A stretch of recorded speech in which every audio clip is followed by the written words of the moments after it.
Okay, good evening, councillors, officers, our community members in attendance.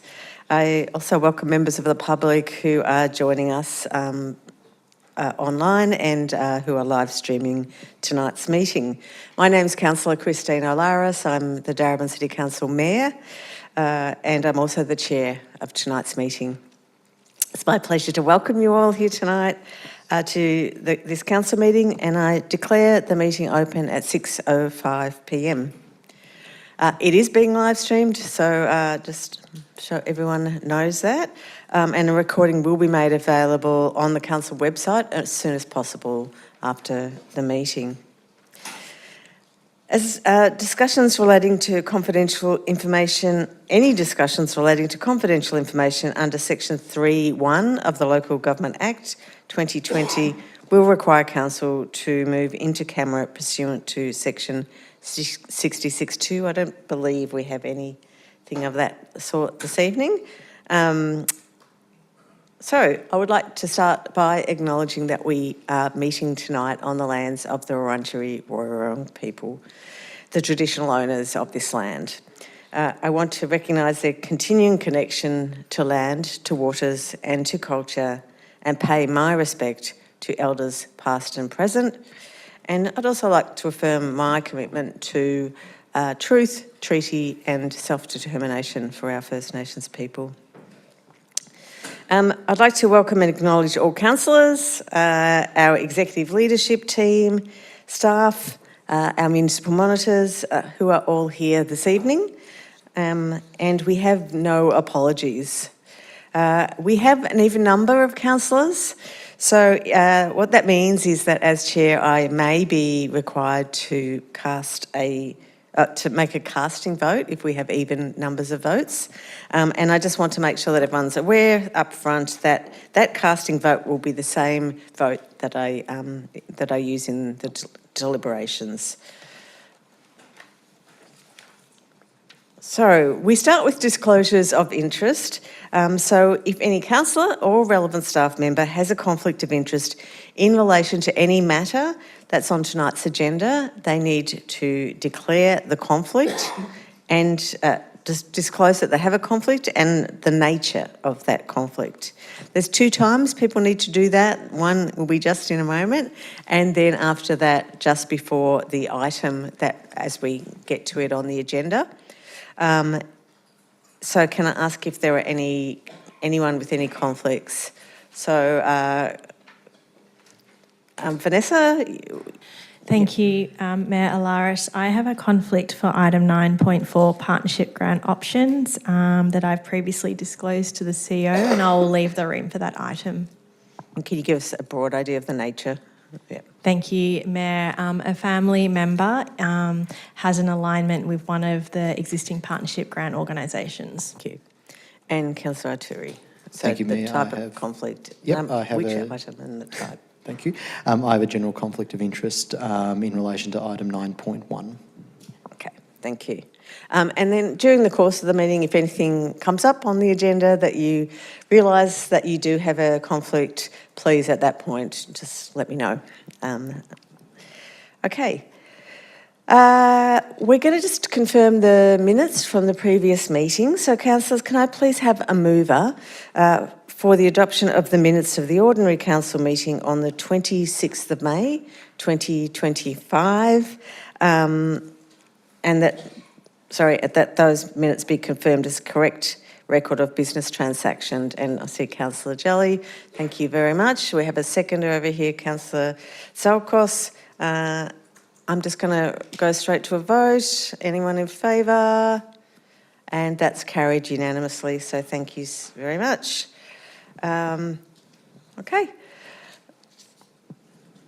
Councillors' OC health and safety responsibilities.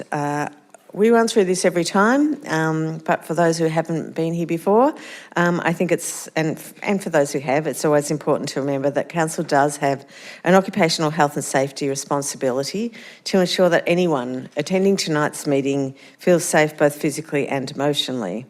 So it's great to see people here this evening, members of the public, as well as everyone else in attendance.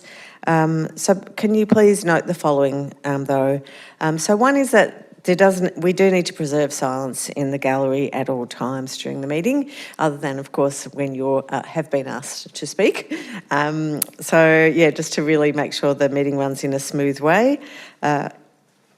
Anyone, councillor or other person who addresses a meeting must do so in a courteous and respectful manner, and must take direction from myself or whoever is sitting in the chair whenever called upon to do so. Anyone attending the meeting is asked, please, not to use any offensive, indecent, insulting language or gestures. I think that's not a big ask. And if anyone engages in conduct that is improper or disorderly, I may direct, or the chairperson may direct that person to cease their conduct, and you need to apply. You need to comply if that direction is given. So the first, it's item 7 on the agenda is public question time. So this is obviously when the public get to ask questions. So we've got quite a few. We've got 30 minutes set aside for public question time this evening. If we look like we're going to exceed that time, I'm going to ask for a procedural motion from one of the councillors to extend that meeting time for another 30 minutes, but that's the maximum we're allowed to do according to the governance rules. So if we reach the end of that time and not all of the questions have been heard, any remaining questions will be taken on notice and you will receive written responses to those, but hopefully we'll get through them all.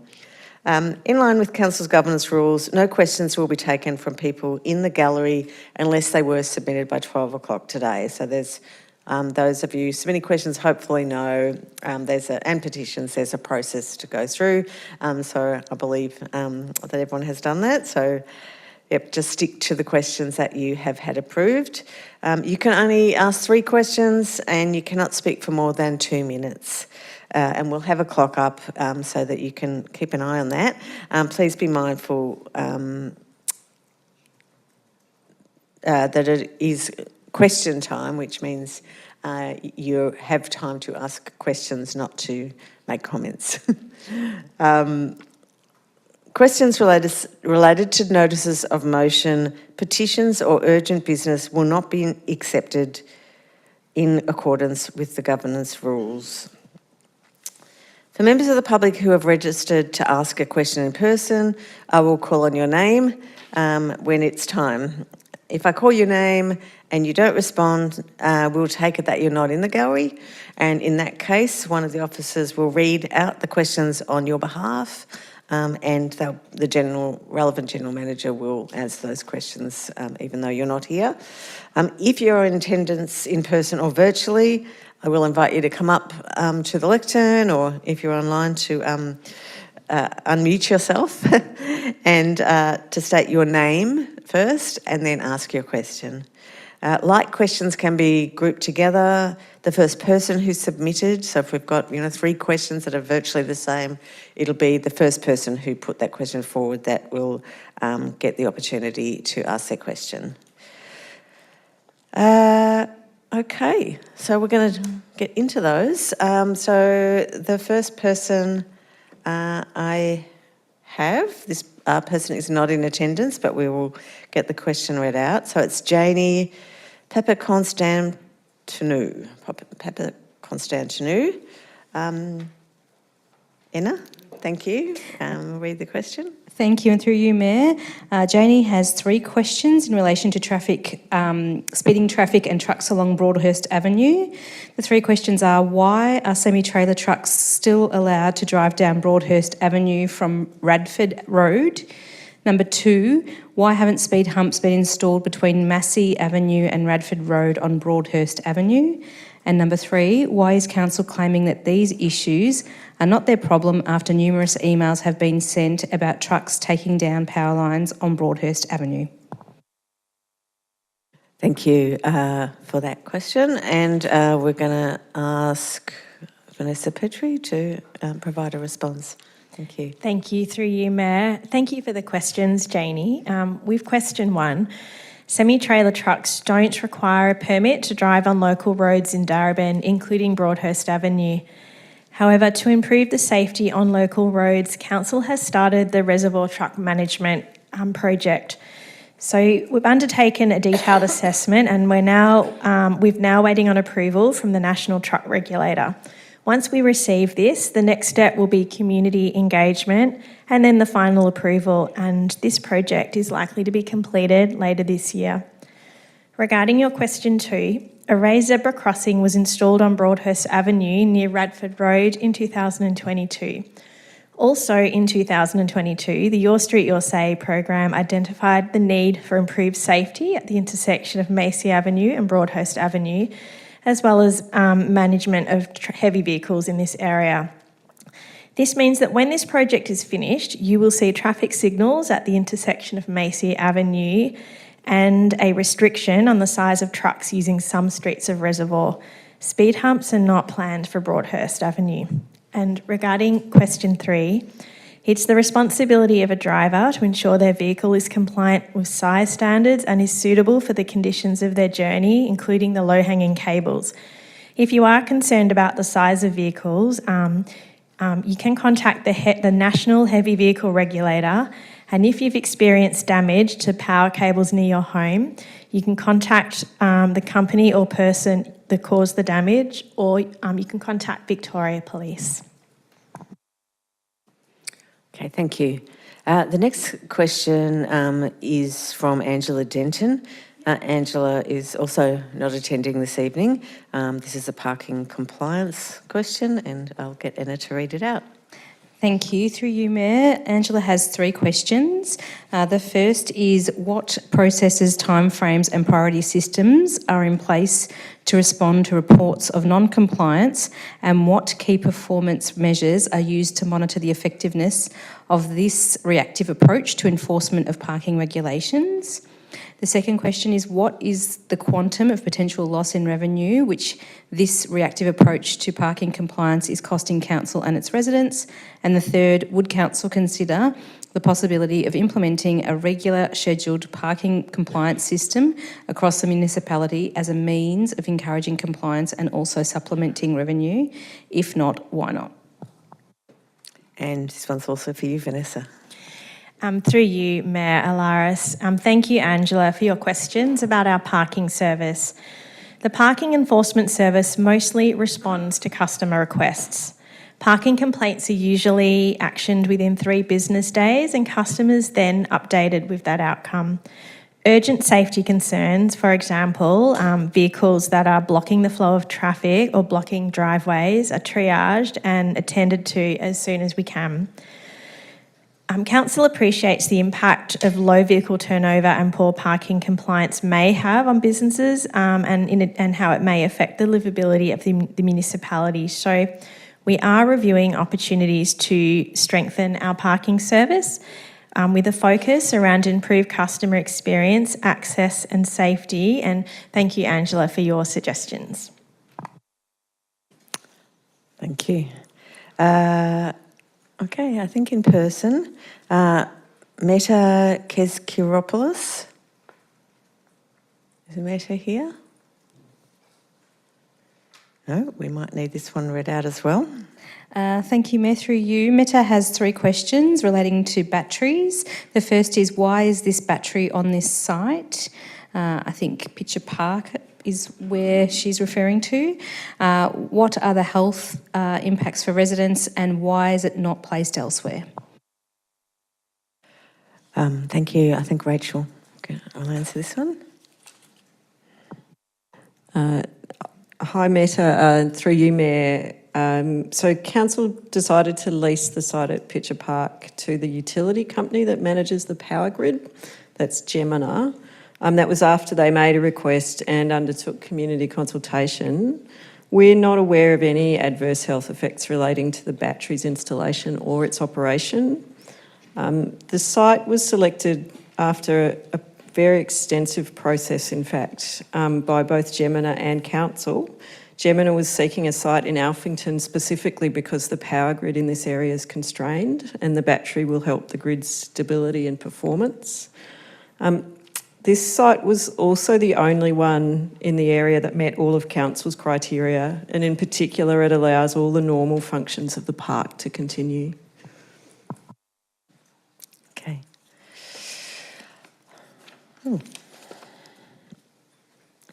Sorry. David Schultz. David is attending virtually.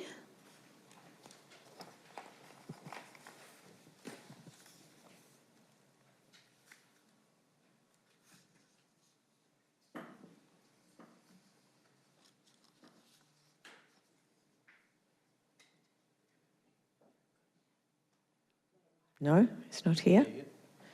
Shall we read out his question? Or is he coming? Okay, we'll move on and we'll come back and try David. Next person is attending in person. We have Frank Krupi. Welcome, Frank. Just press the on button for the microphone. Thank you. During the 2024 Darebin council elections, each elected councillor committed to a feasibility study towards the public acquisition of Preston Market through the Save the Preston Market Action Group's scorecard questions. In regards to the feasibility study that was tabled in the 25-26 budget, will that be specifically to determine the viability of public acquisition of the Holmer Market site? Thank you. And Vanessa, can you answer that one, please? Thank you, Frank, for your question. And through you, Mayor, we've also received a similar question from Chris Erlandson. So in accordance with our governance rules, we'll consolidate these questions and answers. The draft budget includes an allocation of $30,000 to fund the Preston Market feasibility study. If the study is confirmed in the adopted budget, the Preston Market feasibility study will look into a range of options for council and the government to support the continued operation and affordability of the market, including potential purchase options.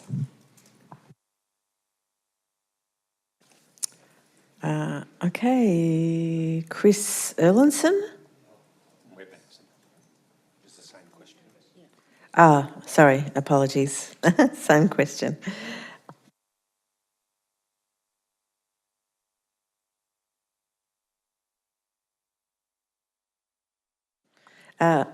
Okay, this is another virtual one. So we've got Parmpreet Singh Bra.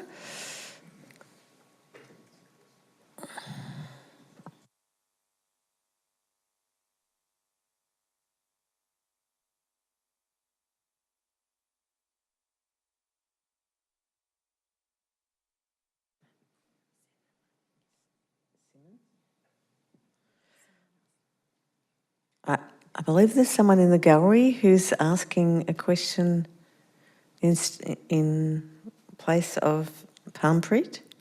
Yeah? What's your name? Run.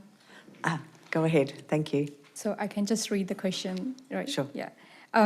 So his name is Parmpreet Singh, the new owner of Everest Indian Restaurant Fairfield.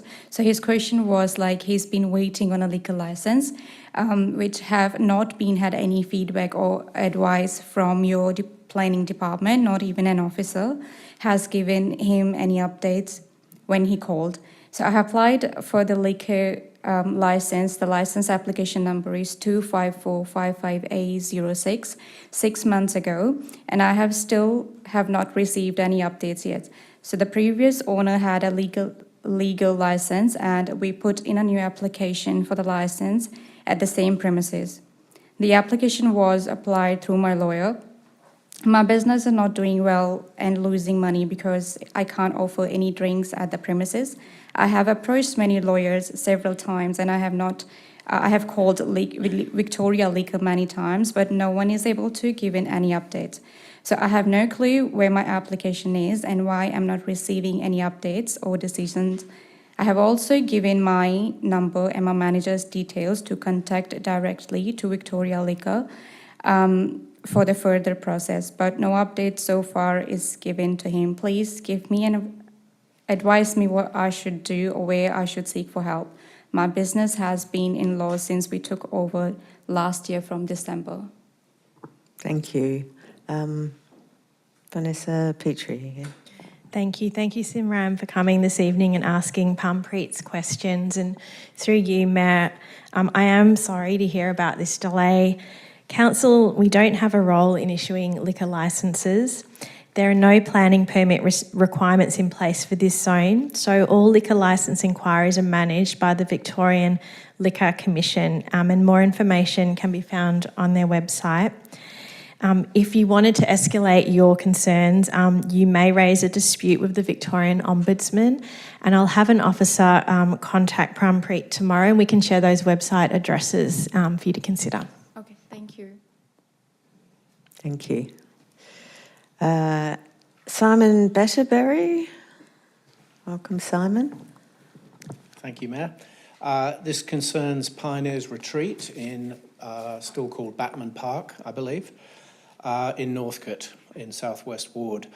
The space is currently occupied by WeCycle since, we think, 2016. And in March this year, the lease entered overhold, and the property's been reclassified as a Category 3, which gives a higher weighting to commercial purposes. That was at the last council meeting in May. Question 1, can we ask what the basis is in classifying the property this way, since it's always been used for community organisations to our knowledge? And WeCycle, who I represent, works there with council to provide services to the Darebin community, including free monthly bike checks.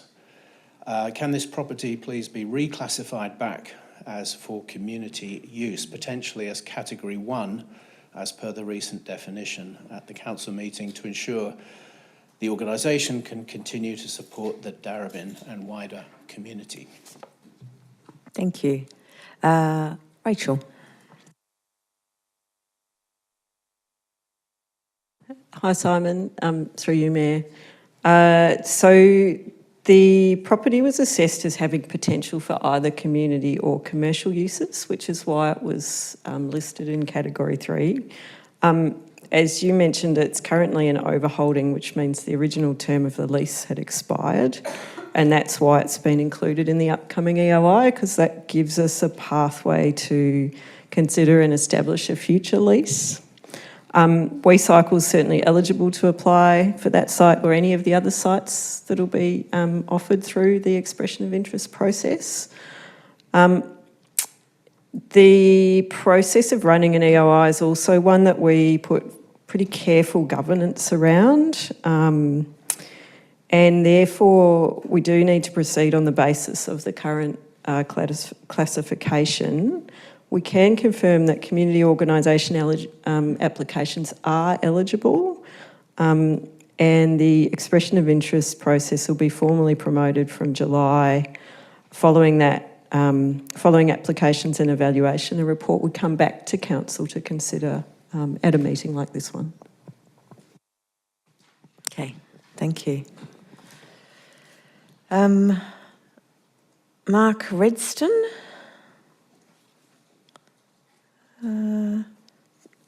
I think this one's to be read out. Yep, thank you.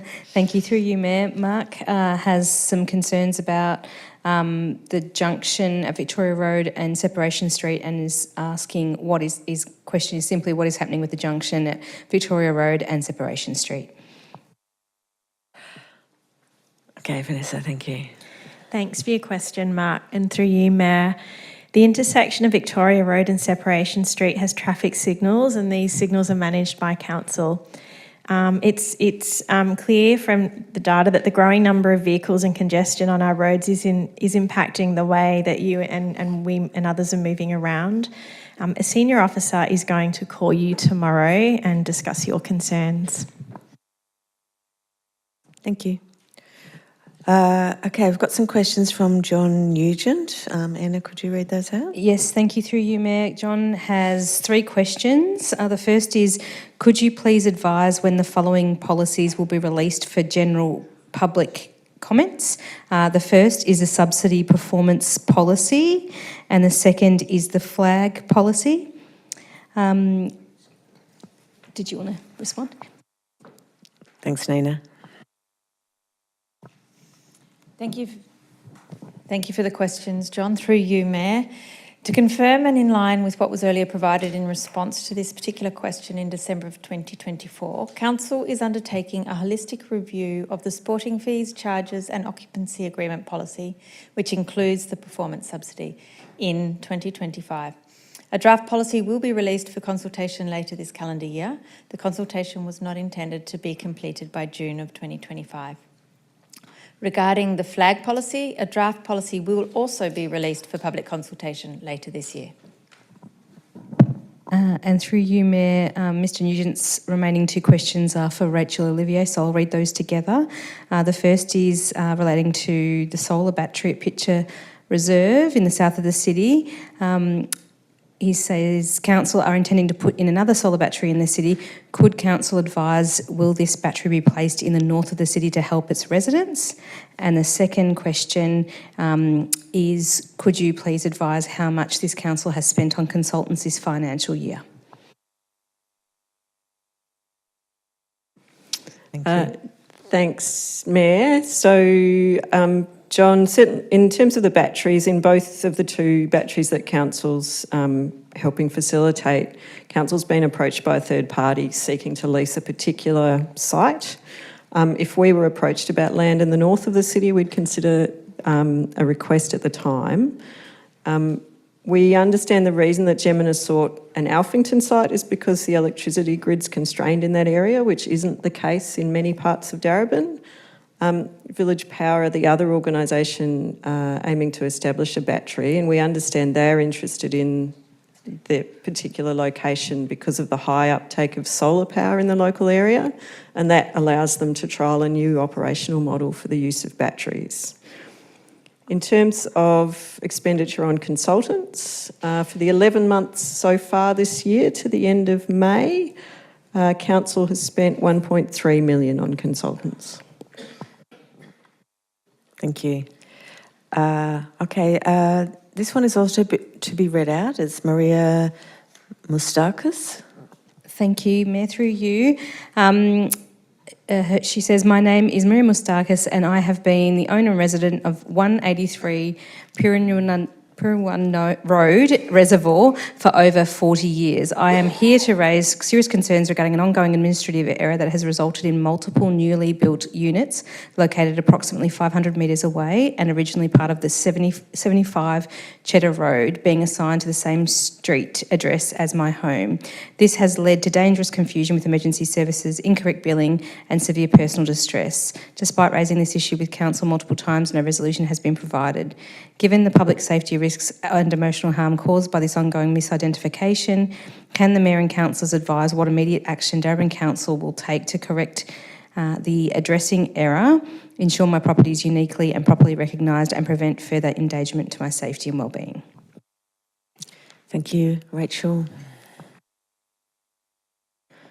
Thank you, Maria, for the question. And I'm sorry for your experience. I know, as you mentioned, you've raised this with our officers in the past. We've certainly looked closely at it. We are satisfied that the numbers in this area are all different and distinct, and that the numbering of the new developments in line with the standards that apply. We've looked at this several times over the last few years and talked to some external parties, including Land Victoria's complex street addressing team. And we have confirmed that this area is meeting standards. I understand you're not satisfied with the outcome. There aren't any appeal options at Council. If you do wish to take it further, you can consider contacting VCAT. Okay, is Julie Williams here? No, Anna, can we read Julie's question, please? Yes, thank you. Through you, Mayor. Julie has two questions. The first is in recognition of the upcoming celebration of life for the late Councillor Gaetano Greco, I wish to raise concerns that residents have raised with me regarding the choice of venue to be held at Northcote Town Hall, which has a much smaller and limited capacity compared with other council facilities such as Preston Town Hall and the Darebin Arts Centre. Many residents were not aware of the online ticketing process due to digital barriers, and as a result have missed the opportunity to attend this important event for them personally. Given these circumstances, will Council consider relocating the event to a larger venue or providing an alternative way for those without internet access to attend or participate? If not, what accommodations will be made to ensure the event is truly accessible to all members of the community Gaetano so passionately served? Thank you. Carolyn, can you answer that one? Thank you, Julie, for your question, and through you, Mayor. So Council is working very closely with Councillor Greco's family to coordinate an event that is in line with their wishes. The Northcote Town Hall offers the biggest capacity of our venues that are available on that date in July. The family will record the event, which will be posted on Councillor Greco's Facebook page as soon as possible after the event. But we will definitely pass your feedback on to Councillor Greco's family for their consideration. Thank you. Thank you. I might just, before we go to the next question, can I just ask for a procedural motion to extend question time? Thank you, Councillor O'Brien. Seconder, Councillor Jelly. So that's for an extra 30 minutes. Yep. Thank you. If we can... Oh, all in favour. Sorry. Thank you. Carried unanimously. Enna, if we could continue with Julie's questions, please. Thank you. Through you, Mayor. Julie's second question relates to the Plenty Road tram, actually the Tyler Street tram stop. She's suggesting there's been no community consultation or formal communication from either council or Yarra Trams regarding the reinstatement of the Tyler Street tram stop. She's saying residents received one letterbox drop advising of road closures and works commencing within 10 days with no details were provided regarding the reason for the relocation of the tram stop, its design or associated safety consideration. The proposed site is 10 metres away from a massage parlour now adjacent to the laneway, which is the most direct route to Preston Primary School senior campus business and near a corner with no street lining into Fryer Avenue. Given the growing and ageing population, can Council tell residents if the tram stop will be fully accessible to all users, including those with prams, shopping trolleys, mobility scooters and wheelchairs?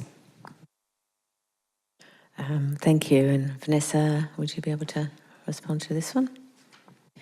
Thanks, Julie, for your question. Reinstating tram stops as well as relocating tram stops is carried out by the Department of Transport, who consult with Yarra Trams, the community and also council. A council officer will be in contact with you to provide you with the contact details for the Department of Transport for you to seek further information. Matthew Zammit. Thank you, Matthew.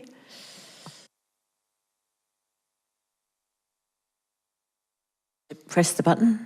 The button. No worries. Thank you. So I just wanted to start by saying the country with the best cycling infrastructure in the world, the Netherlands, has an outright ban on all e-scooters.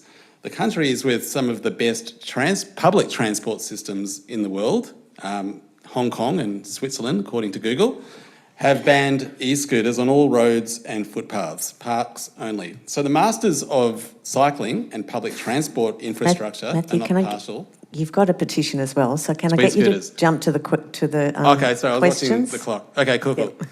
Right. Well, anyway, I think the risks and everything are well known, and what we've seen in other areas is well known as well. It's quite a peer-reviewed experiment. And so I just have some questions. What will Darebin Council do significantly differently to other municipalities in its upcoming e-scooter trial to expect a significantly different outcome to those trials?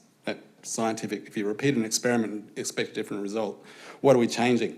And also, does Darebin Council expect to spend any more than the $50,000 slated for the e-scooter trial? And thirdly, what accessibility, and this is important, and compliance activities will Darebin Council conduct during the e-scooter trial? Thanks, Matthew. Vanessa Petrie, please. Thank you for your questions, Matthew. Darebin's trial will only allow people to park in scooters in approved areas. So when people hiring a scooter are charged per minute. If people don't park the scooter in an approved area, they will continue to be charged per minute. And this will avoid blocked footpaths and reduce clutter. People hiring scooters will also not be able to ride on footpaths and in parks. If they try to, the scooter will lose power and stop, and the person hiring the scooter will need to push it. Council doesn't need further funding to deliver the current trial, and the $50,000 that was allocated for 2024-25 has already been spent. E-scooters are permitted under Victoria law, and instances of illegal riding are matters for police enforcement, and the operators will be responsible for promptly resolving accessibility issues. Okay, so just under that governance rule 15.2 subsection 6, had it open. Can I just ask further matters arising based on that? Because it just made me think of something. If that money has, because I didn't realise the money's been spent, that's new to me, and given that it has, then are we expecting that compliance and complaint, all the stuff that we know comes out of this, and Yarra Council spoke a lot about this, are we expecting that that will cost, like, is that going to be absorbed into normal operational expenditure, or how would that work? Vanessa? Thanks for your further question. So it was allocated through the operating budget last financial year, and that was in recognition that in setting up a trial, additional officer time is needed to design it and work with the operators, and that work has substantively been completed. I know, but I mean, like, going forward, when it starts, there's going to be like compliance stuff, and you're going to get people inevitably ring up and complain. All that is officer time as well. So when you say that $50,000 is spent and all that is needed, and then there's the stuff that needs to be done, how do you describe that money? Thank you. That's all right. We're going to have to wind up after this one. Yeah, no, thank you for that. Question. So enforcing illegal activity would be the responsibility of the Victoria Police. And if there are issues with the way people are using the trial, it will be the operator's responsibility to respond to those. Okay. All right. Thank you. Yeah. We can't reach David Schultz, who was attending virtually, so we'll get Anna, please, to read that question out. Thank you, Mayor. Through you. David has one question. Why doesn't Darebin Council have the Australian flag on their website? The Tiwi Islands flag from 400 kilometres away is there. Thank you, Carolyn. Thank you, David, for your question, and through you, Mayor. So the two flags on the website are pictured as part of our acknowledgement of country. So they are the Aboriginal flag and the Torres Strait Islander flag. Council flies the Australian, Aboriginal and the Torres Strait Island flags above our municipal building. Thank you. Okay, thank you.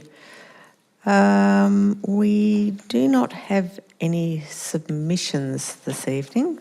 However, we do have a number of petitions. So we will move on to petitions. So we've got 6, in fact, this evening. I will remind councillors that pursuant to the governance rules, any councillor may present a petition to an ordinary meeting and must confine themselves to a statement of the person from whom it comes, the number of signatories to it, material matters expressed in it, and text of the petition. Councillor Demetriadis, I believe you've got the first one for Ruby Thomas Reserve. Yes, thank you, Mayor. I seek to table a petition organised by one of our wonderful local students titled Ruby Thompson Reserve to be referred to the CEO for consideration and response. The petition has been signed by approximately 15 people, and it reads as follows. May we please have a basketball ring at Ruby Thompson Reserve? Here are my reasons why. Everyone can play with it. There are no basketball rings nearby that are safe to walk to Fairfield Primary School or Pitcher Park are the closest. There is a lot of space at Ruby Thompson that is not used. It will get kids outside and being active. Thank you for considering this idea. Thank you. Thank you. Do we have a seconder to tabling of that petition? Thank you, Councillor Arturi. I now call on Ella, the submitter of the petition, to make a 2-minute presentation. Thank you, Ella.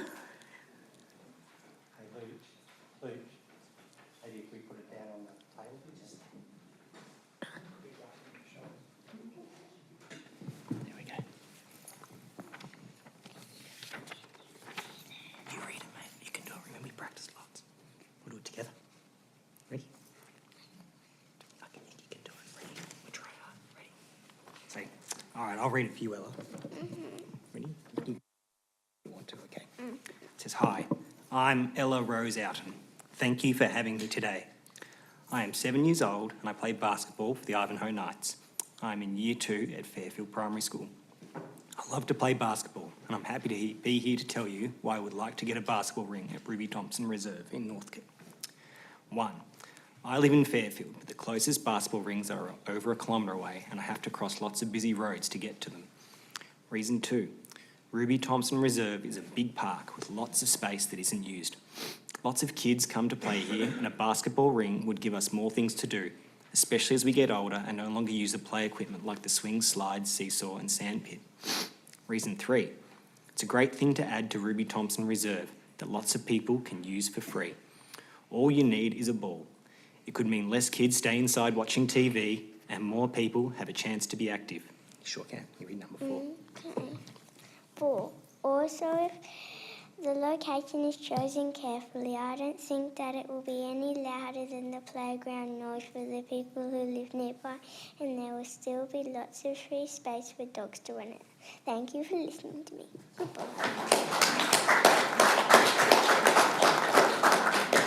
Thank you so much, Ella. That was very brave. And thank you so much for bringing up that important issue. We're going to put it to a vote now. All those in favour of Ella's petition being tabled, please raise your hand. And that's carried unanimously. I see hands in the all right across the chamber. So thank you. Oh, that one's a hard act to follow. But who has the second petition? Petition 2. This one's about pedestrian safety on Wood Street, and Councillor Salkos is going to table this one. Thanks, Mayor, and that is a very tough act to follow. So I seek to table the petition titled Pedestrian Safety on Wood Street, Preston, to be referred to the CEO for consideration and response. The petition has been signed by approximately 35 people with an additional 331 online signatures. The petition reads as follows. We, the undersigned, are concerned citizens who urge our leaders to act now to improve the safety of Wood Street, Preston. Wood Street, between Plenty Road and High Street, needs improved signage, traffic obstacles and permanent safe crossing points to create a safe environment for locals. The street houses both a playground and a childcare centre, which both open directly onto Wood Street, as well as being crossing points to access Walter Reserve and Preston Primary School. Thank you.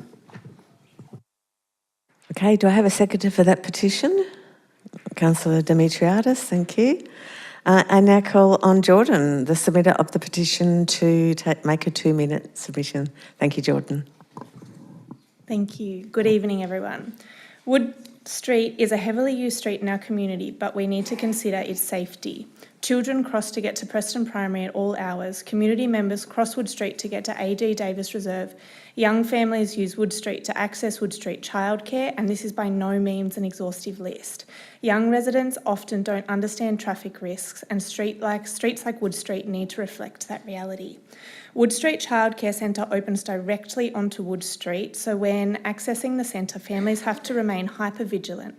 Importantly, this centre also runs bush kindergarten programs crossing Wood Street to access both AD Davis Park and Walter Reserve, which has benefits that last a lifetime. Creating safe crossing points would support the safety of these small children and improve the quality of the service. Wood Street currently has a speed limit of 50 kilometres per hour, no traffic obstacles, and has no permanent safe crossing points between Plenty Road and High Street. Only a supervised school crossing during school hours and in school terms. To make this road safer, the road needs to be assessed for potential to include permanent safe crossing points such as a pelican crossing, obstacles to slow traffic, and a more robust barrier between A.G. Davis Park and Wood Street.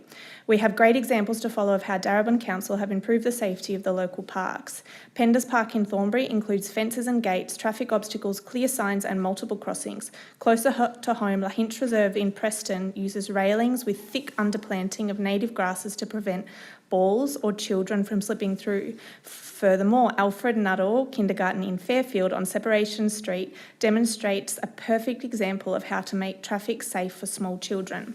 There is significant support amongst the community with a change.org petition with 331 signatures, as well as a paper petition with an additional 62 signatures. I urge our leaders to consider the necessary improvements of Wood Street and ensure the safety of our community. Thank you. Thank you very much, Jordan. I will put that to the vote now. So all in favour, please raise your hand. Also carried unanimously, so thank you. The third petition is to be tabled by Councillor O'Brien around Sumner Estate. Thank you, Mayor. I seek to table the petition titled Sumner Estate Traffic Concerns Petition to be referred to the CEO for consideration and response. The petition has been signed by approximately 168 people. The petition calls for a number of specific actions centred on safety assessment and community consultation. The asks reflect not only the concern of the community about dangerous incidents, but a growing frustration driven by missed opportunities to address locally known risks. Recent events shared, including roadwork impacts and a crash causing a gas leak, have underscored the fragility of the current situation. The background information provided for the petition outlines that these are not isolated cases. They're part of the broader pattern raised by residents over many years. The petition states that the submission is a community notification about is due to inadequate community notification about the Your Street, Your Say process and the lack of opportunities for locals to input on these safety concerns. The petition is not just a response to that, it's a constructive call for action and genuine consultation. With the proposed State Government Activity Centre just to the north, we also have a timely chance to ensure all local traffic concerns are factored into broader planning. While some of the petition's asks may be hard to directly achieve in the current budget planning cycle, the ongoing review of Group C and the current focus on developing an improved approach to transport safety and infrastructure planning present a clear opportunity to include these concerns in our near-term thinking. With this all in mind, I call on my fellow councillors to support this petition being referred to the CEO. Thank you. Thank you, Councillor O'Brien. Do we have a seconder for this petition? Councillor Jelly, thank you. I now call on Zoe Austin-Crowe, who is the submitter of the petition, to make a 2-minute submission. Thank you.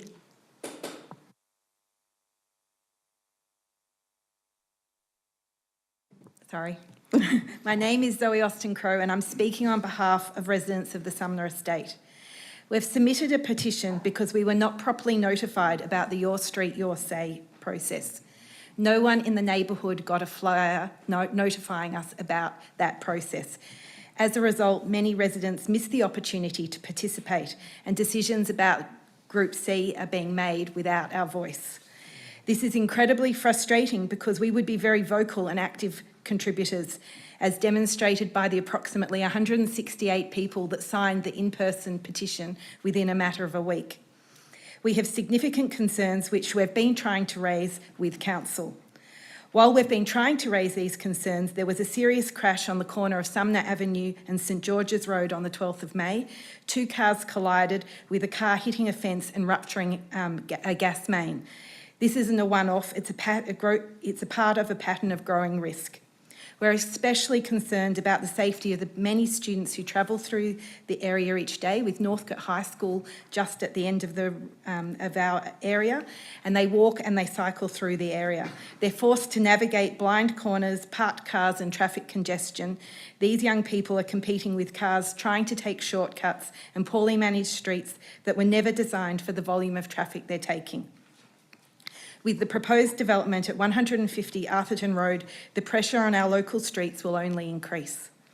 We're asking Council to conduct a comprehensive traffic and safety assessment of the Sumner Estate, host a local in-person community consultation, and develop a clear, transparent plan to manage existing and future traffic impacts.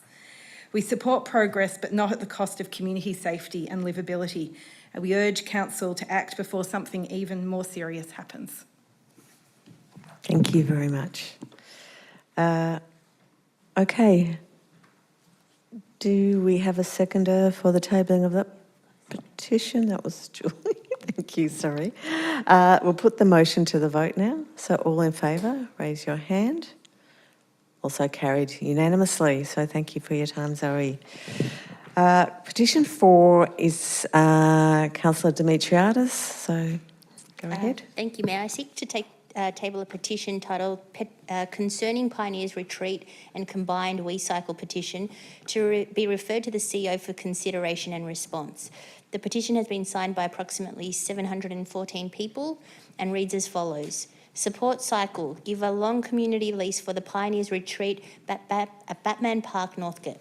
Thank you. Thank you, Councillor Demetriadis. Do I have a seconder for the tabling of that petition? Councillor Jelly. I now call on Simon, who is the submitter of the petition, to make a 2-minute submission. So welcome back, Simon.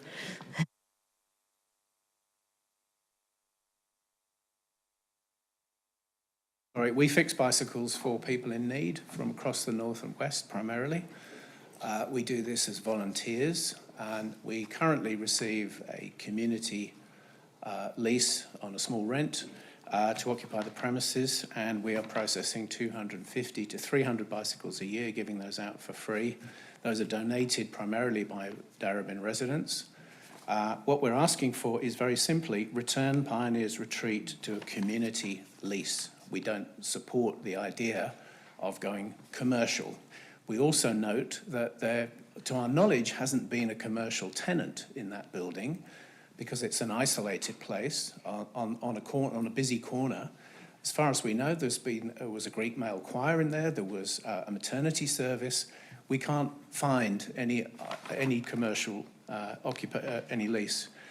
In the remaining minute, what we do is we work with agencies like AIM, Spectrum, Brotherhood of St Lawrence, who refer us clients. We then fix bikes, deliver those to people, children, adults, many of them from places in trauma, new arrivals. In this petition, we got 15 signatories without even surveying the bicycle recipients, who are in the thousands now. I didn't feel it was appropriate to use my email list for that. And they're all from very diverse backgrounds. We have the support of Jed Carney in an accompanying letter. We have the support of Bicycle Network and plaudits from many people who have attended the council's bike check. And in sum, we would like a motion to restore that building to a community lease, and of course we're very willing to go with the EOI process. Thanks. Thank you very much, Simon. Sorry, I'll just put the motion to a vote. So all those in favour? Carried unanimously. Thank you again, Simon. The 5th petition is around the climate emergency plan. That's Councillor O'Brien. Thank you again, Mayor. I seek to table a petition titled Petition to Fully Fund Darebin's Climate Emergency Plan to be referred to the CEO for consideration and response. The petition has been signed by approximately 196 people. We're presenting this on behalf of Fiona Nelson and the community that she's representing tonight, who are proud of Darebin's leadership on climate action, but deeply concerned about the direction signalled in the draft council plan and associated budget. The petitioners are troubled by the decision to wind up the current Solar Saver programme without a replacement, effectively removing direct council support for households and businesses transitioning to clean electricity and cost savings. These are critical tools in our local climate response, and their loss is felt strongly across our community.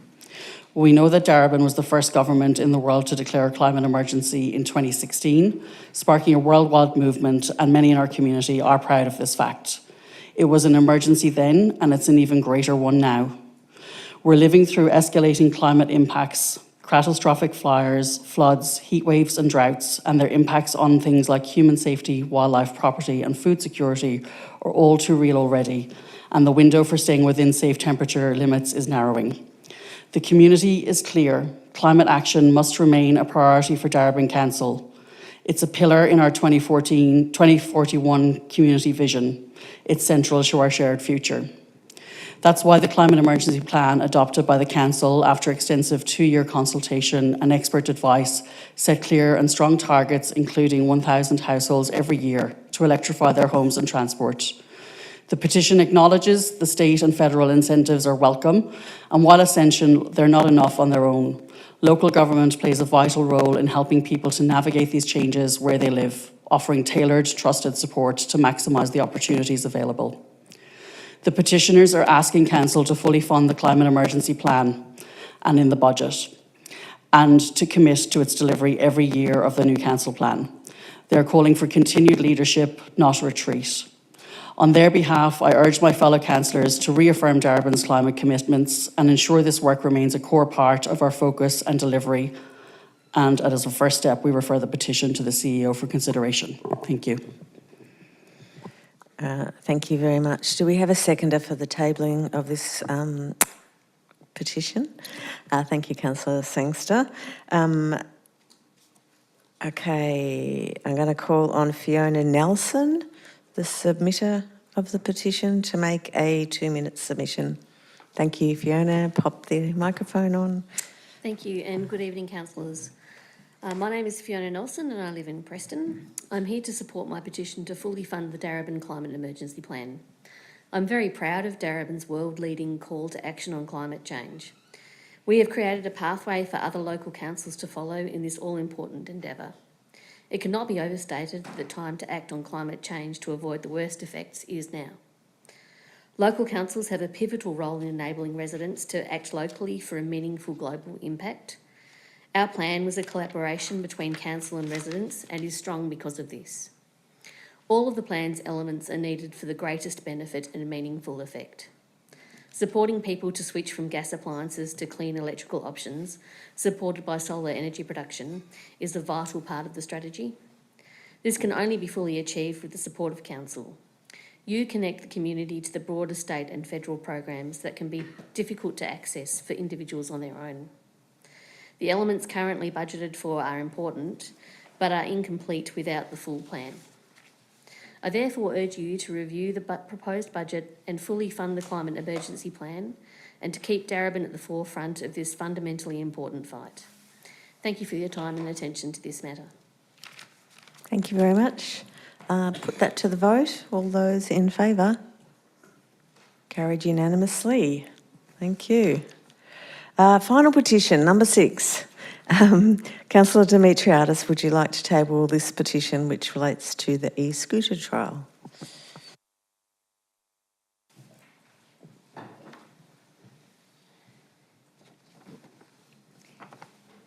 Thank you, Mayor. I seek to table a petition titled Stop the Waste, Scrap Darebin Council e-scooter trial to be referred to the CEO for consideration and response. The petition has been signed by approximately 12 people in hard copy and 389 signatures online and reads as follows. Stop the Waste, Scrap Darebin Council e-scooter trial. The issue. In 2024, Darebin Council resolved to spend $50,000 of ratepayer money on a trial for an e-scooter hire operators. This petition calls on Darebin Council to reverse this decision. It is wasteful, pointless and irresponsible. Firstly, waste of ratepayers' money. The trial will benefit large multinational companies. The community's rates should benefit the community, not private businesses. Recently, e-scooter hire schemes have been trialled and ditched in the nearby city of Melbourne and Yarra City Council, as well as cities around Australia and globally, from Perth to Paris to Copenhagen. The City of Yarra found that the cost of responding to complaints alone exceeds $180,000 in a single year. We already have all the information we need. Why does Darebin need its own expensive and harmful experiment just to make the same findings? Secondly, environmental. There is no sound evidence that e-scooter trips replace car trips. Therefore, any claim of sustainability benefits is spurious at best. A City of Melbourne survey of people using shared e-scooters found that only 3% of e-scooter trips replaced private car trips, with a further 8% replacing taxis and rideshare. The huge majority, 80%, of e-scooter trips replaced walking or public transport.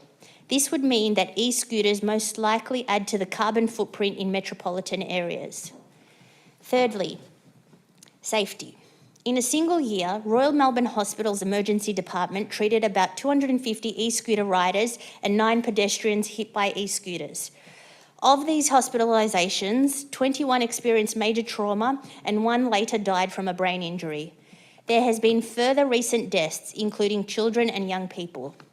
Dr. Sarah Whitelow, an emergency physician from the Australian Medical Association, called the above situation horrifying and stated that around half of those who went to hospital suffered head injuries. Fourth, amenity and order. We've all seen e-scooters discarded on footpaths, driveways, parks, and even in waterways. This makes our community messy and presents a further safety hazard. It's worse for the elderly and people with disabilities. The City of Yarra was taken to VCAT on the basis of the discrimination caused by hire e-scooters left on footpaths.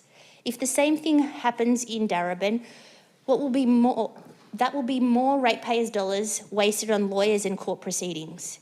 We all have the right to mobility and access around our streets and footpaths.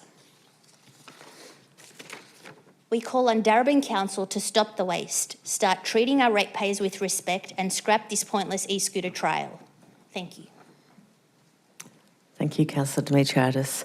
I now ask if there's a seconder to the tabling of the petition.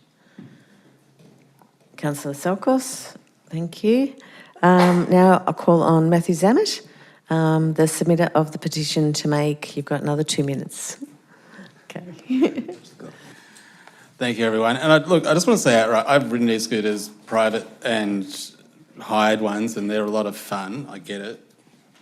Like, I'm not saying ban them all. I'm just saying, I started this petition, I scribbled it down over dinner last Sunday, and I thought maybe in a week, 100 people might sign it. And within 1.5 days, it reached that many signatures, and I had 2 journalists contact me for interviews, which are now published articles. And rather than go over what we already know about e-scooter hire schemes, because I think it's well ventilated, I want to share with you, actually, what it's like to live with that common outcome of e-scooter accidents, and you've heard it from Councillor Dimitriadis, traumatic brain injury, because it's something that only other veterans understand, as Jimmy said once. I live with a road trauma-acquired brain injury and have since 2010. And one of the most frequent questions people ask me after my accident, there were lots of different ones, but was, what is it like to come out of a coma? So try this. Go up to the highest floor of the tallest building you can find and get an express elevator all the way down. And when you're going down, close your eyes and feel yourself sort of moving but not moving, and the sound whirring around you, and lose yourself in that space as much as you can. And you probably expect me to say that the doors opening at the bottom is what it's like. Hold that thought. The doors that you remember, and I've spoken to lots of other brain injury survivors, the doors that you actually remember opening are the doors of the hospital that first time that you were stable enough out of ICU to be wheeled out for some air. And it hits you, and everyone says it hits you like a fairly big fire truck. A world is revealed, which you feel you should know, but it smells and it sounds and it looks and it presents itself with an almost cunning unfamiliarity and icy pandemonium. I forgot what cars were. I had to be reminded many times later that I actually owned one. I saw people having a smoke outside. It was the Alfred Hospital after all. And I couldn't work out. I thought the smoke coming out of their face, I thought their brain was on fire. It was... Matthew, I'm going to have to point you to the Yeah, tunnel. I know. Everything looks the same, but something's really missing, and the whole world vibrates differently. And the beautiful and sad thing is that the only true familiarity and all that ever seemed unchanged and not part of the cruel hoax were and are the people who you truly know and love. And somehow, and this is, again, what others have told me as well, they present exactly the same. There's something very strange that we probably haven't discovered, that Can you wind that it stays up? the same. You're a minute over now. Back to e-scooters then. The steep rises in emergency department presentations, half of those involving really bad head injuries. Highly respected neurotrauma surgeons are speaking out about these dangers. Well, let's go back to that elevator ride that we're talking about. Eyes still shut, doors not open. What's it like to come out of a coma after a brain injury? You never really do.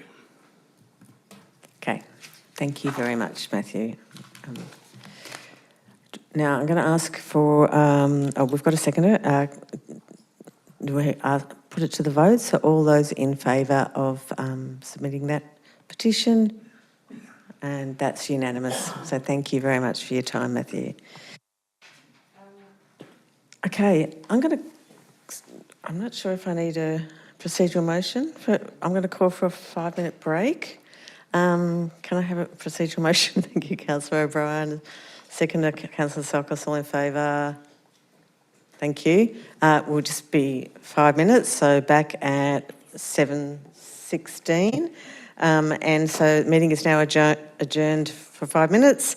Councillors and staff, please note the live stream will remain running, and ask you to please make sure your microphones and cameras, if you've got cameras, if you're online, are turned off. Thank you.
Okay, councillors, if you could come and take a seat.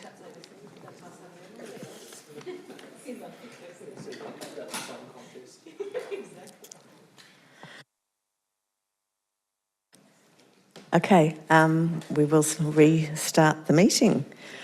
We are up to item 9, which is consideration of reports. So the first, we've got a full agenda, and we've had quite a few petitions. So we need to really try and get through it in time. So I'm going to just forewarn you, I'll be permitting questions from officers prior to the commencement of debate on each item. But if there's been quite a few questions, it might be that I need to start to wind those up and start the debate. Also, I will exercise my right to ask only the mover, seconder and any councillor speaking against to speak to the motion where this is deemed necessary. The first report we have this evening is property matters, the sale of mine assets, and there's 3 properties here. And I believe, Councillor Arturi, you have a conflict? Yes, Mayor, I have a general conflict with one of the properties under consideration in item 9.1, so I'll leave the chamber. Fantastic, thank you. And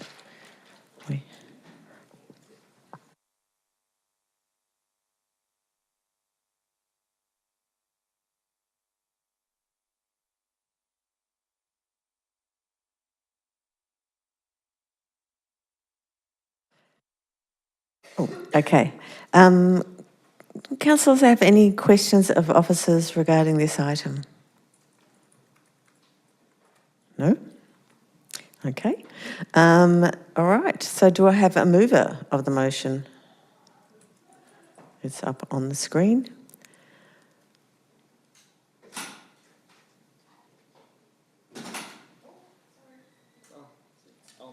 Councillor Selkos? Sure. Yeah.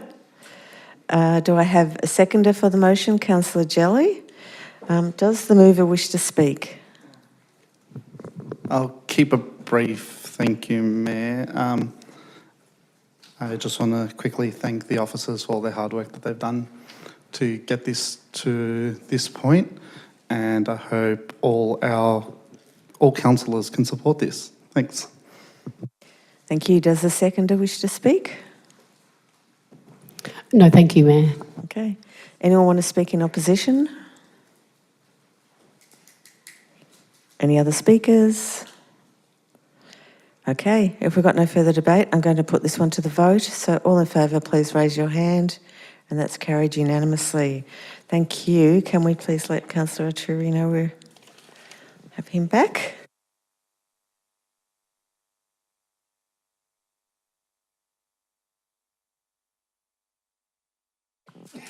Welcome back, Councillor Arturi. We're on to 9.2, which is the draft Aboriginal Action Plan and Community Engagement. Does anyone have any questions of councillors regarding this item? No questions? Do we have a mover of the motion? Councillor O'Brien, thank you. Do we have a seconder? Councillor Arturi. Does the mover wish to speak? Thank you. I will, Mayor. Given the importance of this piece of work, I'm pleased to support of us commencing the broader engagement around the development of Darebin's Aboriginal Action Plan. In the context of this work, it's important to note that the report clarifies that the action plan is inclusive of Aboriginal and Torres Strait Islander peoples. This is an important step in Council strengthening our commitment to truth-telling, treaty and self-determination, and to ensuring Aboriginal voices are centred in shaping a future that is fair, inclusive and just. The draft themes of the plan reflect a strong foundation: building and maintaining respectful relationships, prioritising cultural safety, supporting Aboriginal businesses and employment, and educating the broader community about Aboriginal histories and current issues, including the statewide treaty process. Importantly, this work is both internal and external. It's about transforming how Council operates, how we partner with Aboriginal organisations, and how we walk together with community. As part of the feedback, we've heard that the Aboriginal community members support aligning this work with the UN Sustainable Development Goals. Based on the benefits it brings to organisational and community transparency and action, I too am an advocate for this framework, so I'm pleased to see the support from our local Aboriginal community. I believe the SDG framework reinforces what we are hearing locally, the need for equity, cultural safety, economic empowerment, and shared responsibility for long-term strategic change.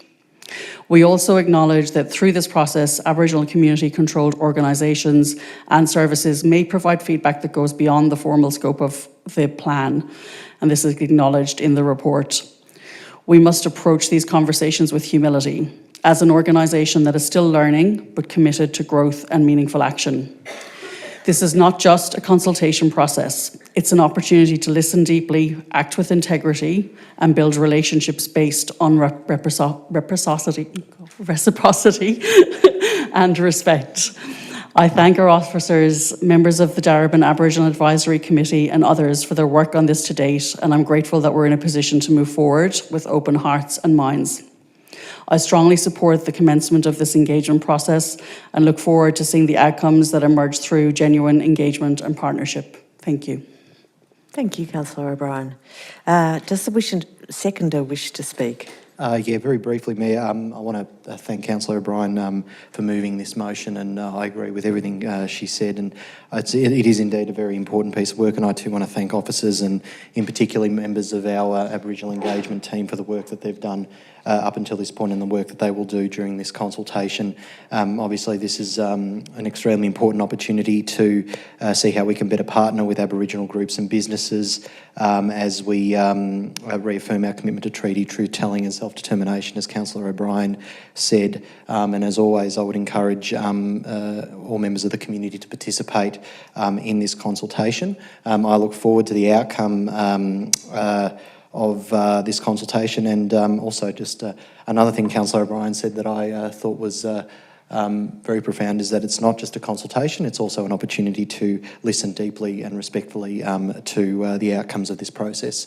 So I look forward to that very much. Thank you. Thank you. Are there any other councillors who wish to speak? Councillor Sangster. Thank you, through you, Mayor. I also rise to speak in strong support of the draft Darebin Aboriginal Action Plan and Community Engagement Framework. This draft plan is a living commitment, a commitment to truth-telling, to deep listening and to acting with integrity in partnership with the traditional custodians of this land, the Wurundjeri Woi-wurrung people, and all Aboriginal and Torres Strait Islander communities who call Darebin home. For too long, our institutions have talked about reconciliation while failing to share power, to invest in self-determination, or to truly honour Indigenous knowledge and leadership. This plan is a step in the right direction. It sets out clear actions rooted in accountability and cultural safety, with Aboriginal voices leading the way. Community engagement must not be tokenistic. It must be grounded, ongoing and built on trust.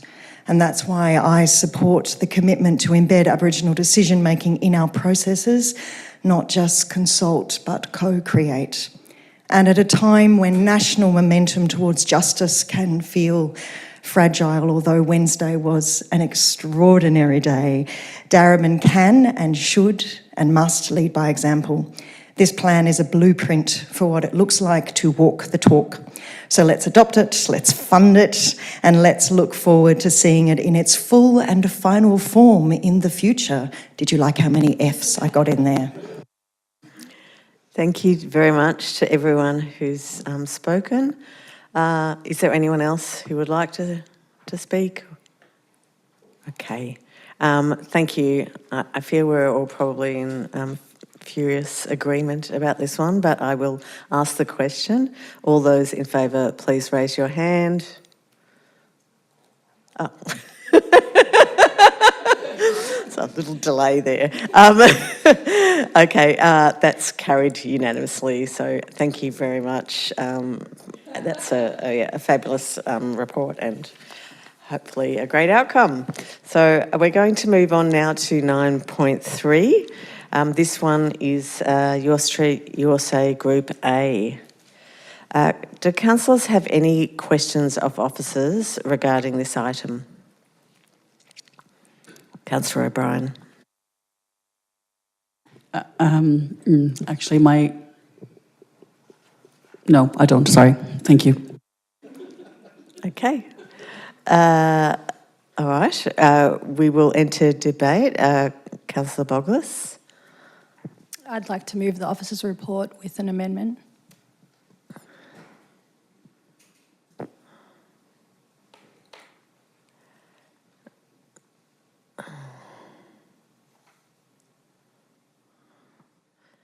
Okay.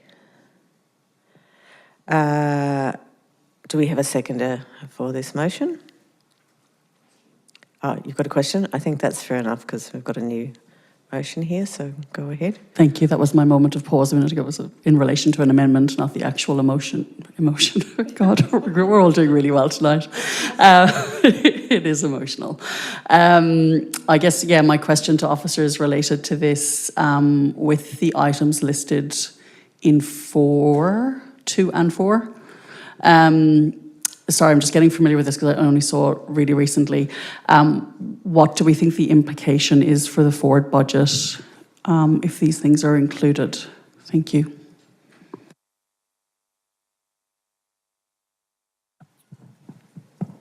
Thanks for the question, Councillor. Through you, Mayor.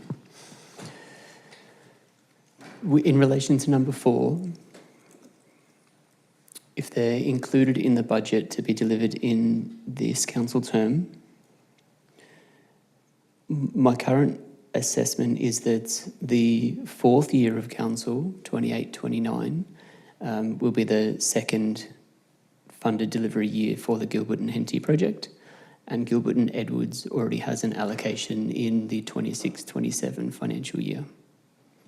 Thank you. And Mayor, if I may build on my colleague's advice, at this stage, there would be, my understanding is that there would be no expected impact for Edwards Road, Gilbert and Edwards, but regarding Gilbert and Henty, we would recommend that Council delivers this project over 2 financial years because of the significant cost of it. So we, if the 2 years of detailed design goes accordingly, we would estimate that Council would be in a position to deliver it starting in 2027 and 8, and that would be continue to be delivered in 28-29.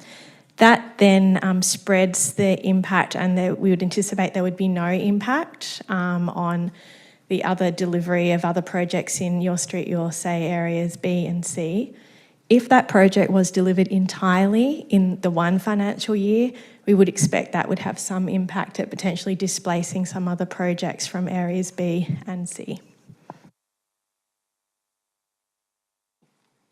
Go ahead. Yeah, supplementary, if I may. So I guess I'm a little bit unclear on the intent of 3 in terms of timing. My initial read, given it follows on from talking about the Capital Works programme for 25-26, is that it's attempting to deliver things within that same financial year. If that's not the case, it would be great to get that clarity. So, if officers have provided advice on this amendment, it would be great if that could be clarified. Vanessa. Thank you for your question. Through you, Mayor.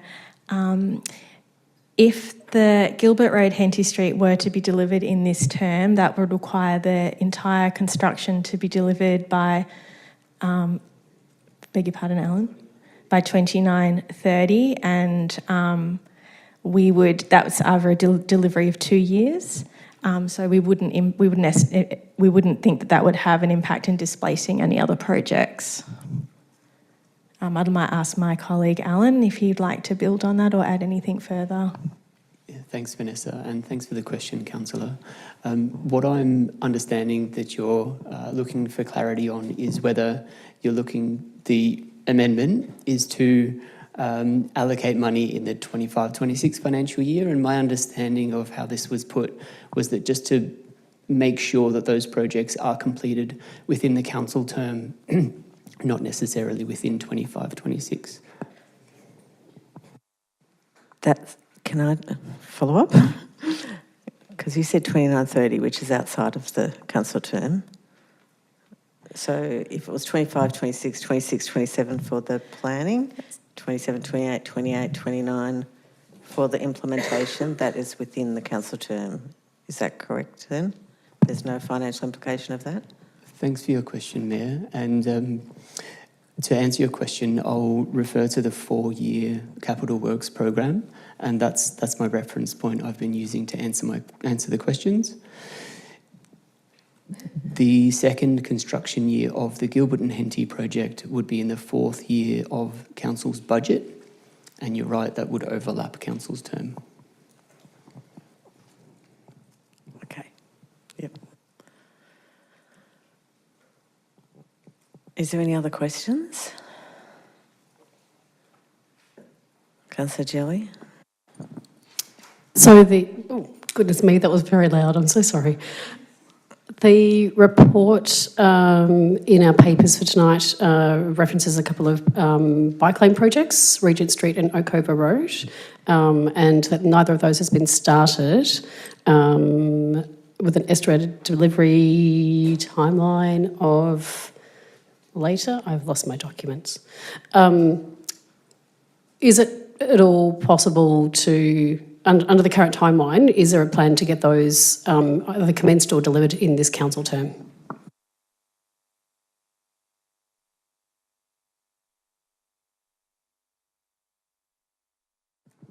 Thank you for your question, Councillor. Referring to, through you, Mayor, referring to the timeline that was prepared and presented for councillors at briefing and included in the attachments today, the Oakover Road bike lane is possible to be completed in the 27-28 financial year, but the Regent Street bike lanes is beyond the end and one of the later projects.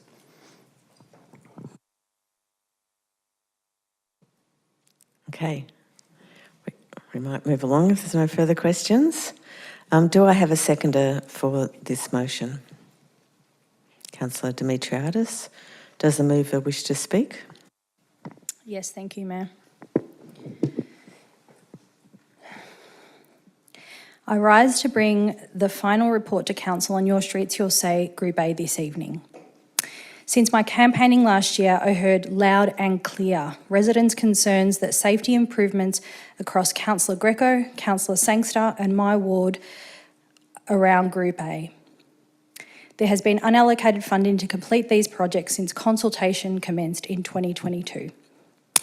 I'm sure for those who have been watching council meetings this year and officers in the room, we can all agree that this has been an arduous process to seek clarity and allocate the funding needed to finally bring these projects to completion this term. I stand here this evening and bring this report to council with my amendment to allocate the funding that has previously had no future, and I seek to finalise these projects this month and finally with this council this term for our residents. Thank you to all our neighbours across Group A. I hear you. And I'm seeking the support of my fellow councillors this evening and noting next week's draft budget allocation to finally finalise these projects and the missing millions this term. Does the seconder wish to speak?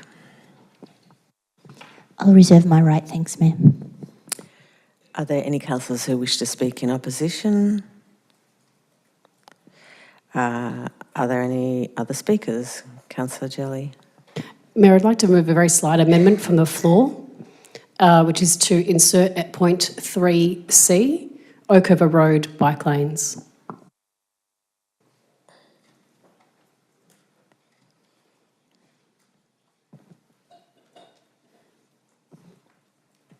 Did that have financial? I think we can ask questions being added, been changed, so go ahead. Through you. Oh, actually, I have to first ask, does the mover accept that addition? No, not at this stage. Sorry, I wasn't consulted on this. Okay. Excuse me.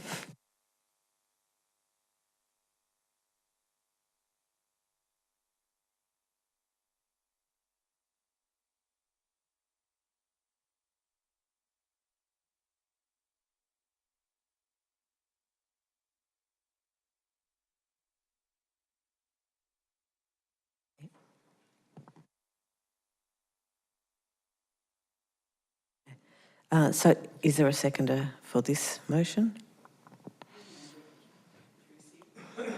Yep, okay. So we've got Councillor Jelly.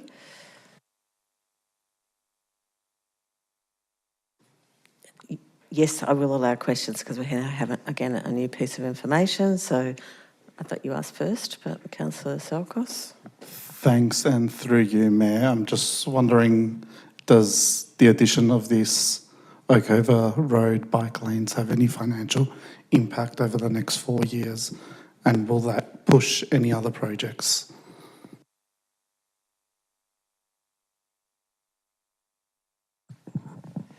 Thanks for the question, Councillor, through you, Mayor. The estimated delivery costs of this project is $20,000 to develop design work and $30,000 to deliver the changes. The impact it will have is to the value of $50,000 over the time. And I'm sorry I don't have to hand the timing impacts that would have. So can I just clarify, that's $50,000 additional budget? Thanks for the question, Mayor. The cost of this project is $50,000 and funding would be required to be allocated to this project. I don't understand whether you are saying is there $50,000 extra required to deliver, or it could be allocated within the 4-year capital works asking if it's program. does it have an implication on the budget? Thank you, Mayor. I might build on my colleague's answer.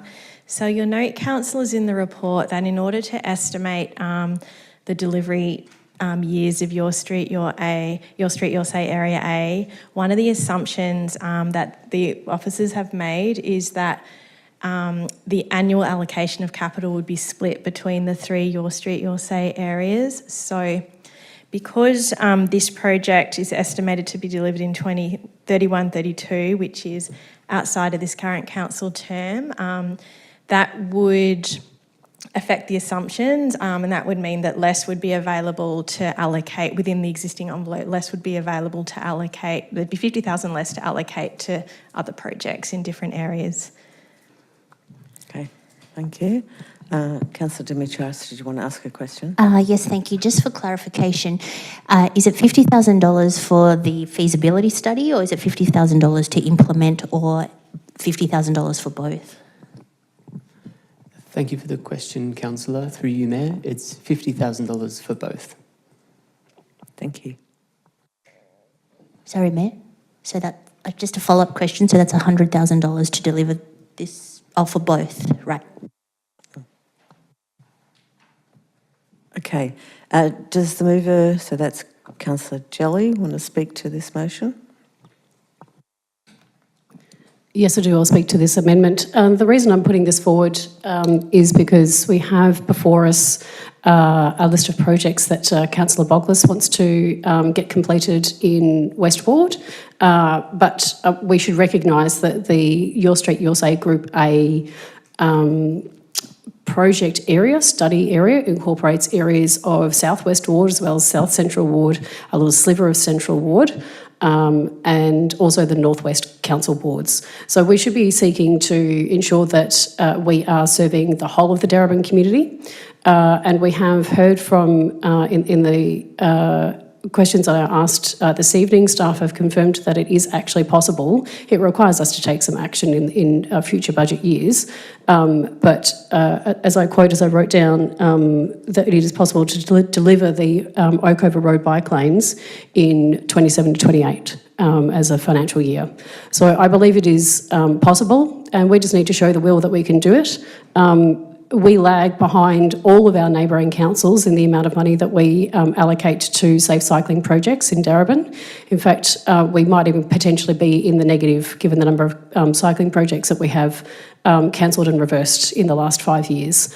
So I commend this to you for consideration, councillors. I think if you really do believe that we are in a position to ensure that we can support safe cycling in all areas of Darebin and ensure that people have safe and effective connections to get to where they need to go, including on strategic cycling corridors, then we need to support the delivery of a whole range of projects that we've just been told are actually possible in this council term. Thank you. Does the seconder wish to speak? I'll reserve. Thank you. Okay, does anyone else wish to speak to this motion? Councillor Booklis. Are we able to vote it in part? By point? Or can we just vote on point C?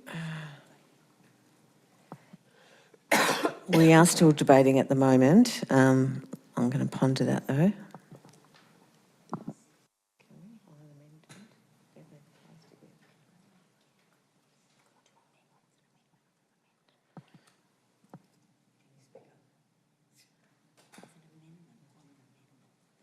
Yeah, so I have to pass the amendment first, right? And then people could ask me to vote. Okay, we're going to continue debate and then we need to pass whether the amendment gets up first before we then could decide how we vote on it. So, is there anyone else who wishes to speak to this motion? Councillor Boggles? I'd like to write a reply if that's possible. It's not your motion anymore. Sorry. You can I'll still speak to it if I Yeah. could. Thank you, Councillor Jelly, for your points on the Your Street, Your Say Group A. I don't disagree that bike lanes are an absolute necessity across our municipality and of the wards that you speak of. I am not just speaking to my ward, I'm speaking to the Group A projects that have not been completed to date since 2022. And some of those bike lanes include Regent Street, just off Spring Street, huge safety concerns, and one of which that, as you can see, has not been made or added to this amendment for the pure fact that, well, we don't have money for everything, and I'm looking at the best improvements and the best safety measures given our community consultation and feedback and what they shared priorities were, not what we thought they were. So I just wanted to make that point really clear. Anyone else wish to speak to this motion? Councillor Selkos. Thanks, Mayor, and I'll keep it brief. I'm actually speaking against 3C, and the only reason I'm doing so is A and B don't have actual financial implications over the next 4 years, and item C, the Oakover bike lanes, has been added tonight, and we have no idea of where that $50,000 is going to come from. So I think it should go through a proper process of a budget and where we can work as a team to ensure that we're not pushing other projects down the road. So I will not be voting for this. Thanks. Anyone else? Okay, I'm going to go Councillor O'Brien. I will as seconder now, Mayor. Thank you. Yeah, I think we're in a position where we're debating now kind of two parts, amendments in two parts that have come through late in today and now an addition on the floor. None of this is ideal in terms of how we deal with these matters. We've had extensive conversations about how we do this better in briefings and in the chamber on a number of occasions. We are in a budget process.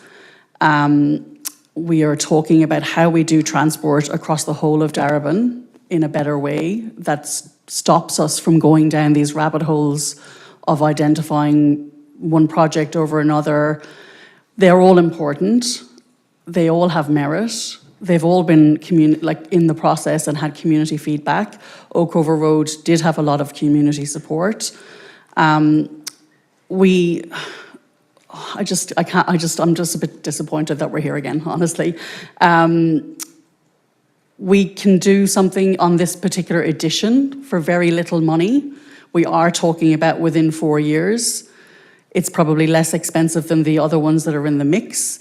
So is it that big an addition in addition to the ones that Councillor Boggles has put up? I don't think it is, and therefore I think it has merit if it brings us closer to completing Group A, which we're not there now, and we need to get there. We need to get better at all of these groups, but it's one additional one that could get us closer. Thank you. Okay.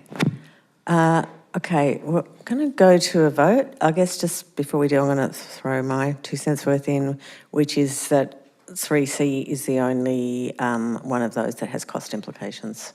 So I agree with you in terms of the budget process. We should be considering that as a whole, and that would be best done at the next meeting. But we will go to a vote, which is basically... Sorry, Meg, can I just raise a point of order there? I think that is actually misleading in a point 10.1 point G, because the full wording of the point 3 is that council allocates, asking council to allocate funding to the capital works program for those projects. So that's, I believe, just to call out what of the... All this amendment is doing is adding to something that's already being done. We're not asking for additional money because it's up to us to ensure that there's the forward funding for it. So unless I misunderstood, and I'm not quite sure how I make an adjudication on this, but given it's against me, but what I understood we were told from the advice is that the other items are already in the budget, whereas Oakover Road is not. So it would be bringing a cost into the budget. So the others are literally in the budget already. There's no budget implications for those. In the foyer, yeah, they're in there. So I don't know, is that, I don't know how I adjudicate. I believe I'm correct.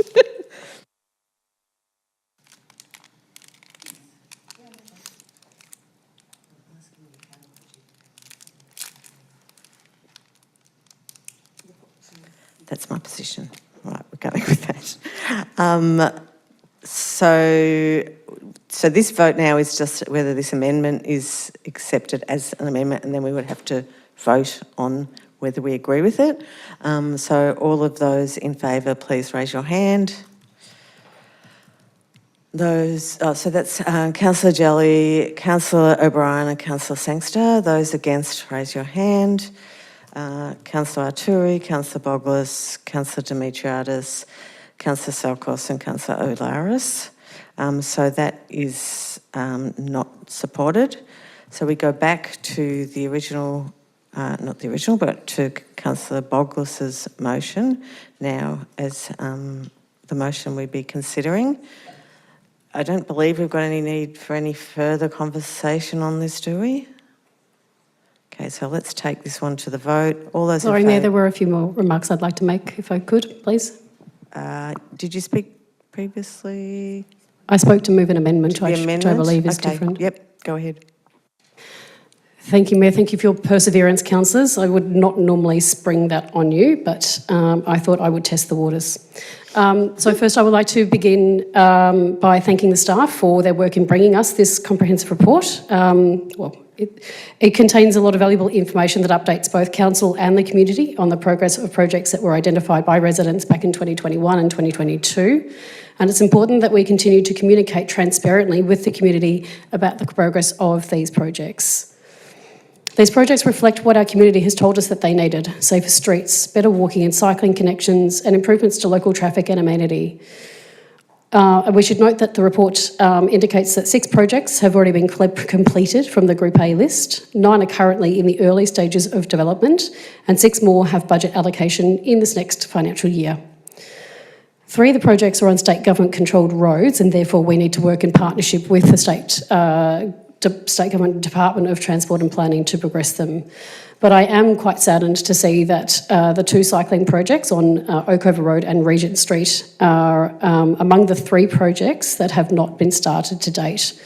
And as I mentioned before, I note the Darebin Council is lagging a long way behind in ensuring that we have a fair and reasonable allocation in our budget towards safe cycling. So I call on councillors to give serious consideration when we come to next week's budget meeting to boosting the future projections in the last 2 years of our term for traffic safety improvements so that we've got a fair chance, as we've been briefed on, to deliver all of the remaining projects in, or a significant proportion of the Your Street, Your Say Group A projects. So I commend the motion to the Chamber. Thank you.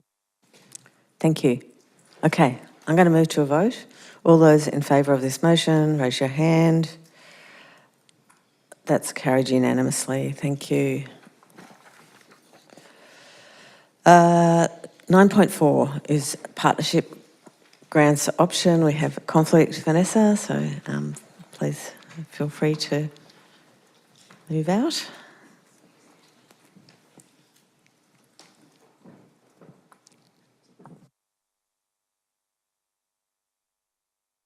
Okay, and I do believe we have an amendment to this motion, so we have that one there. Does anyone have any questions you'd like to ask of officers in relation to this motion? Councillor O'Brien. Thank you. In relation to point C, when we say workshop options, what does that look like to staff, I guess, in terms of there'll be criteria presumably that, you know, all of the grants are assessed against. What is the role for councillors versus staff in that process? Thank you.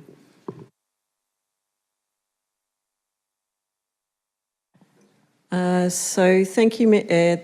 I'm answering on Vanessa's behalf tonight, but what I understand is that they're planning a workshop with councillors, so a workshop-style council briefing, similar to the recent one on transport.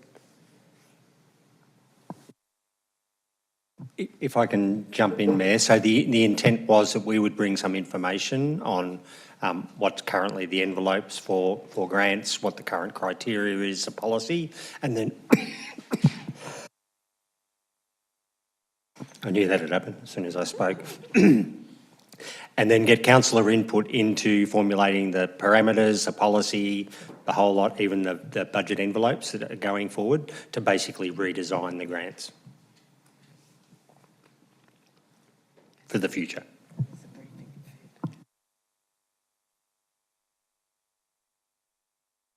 Any further questions?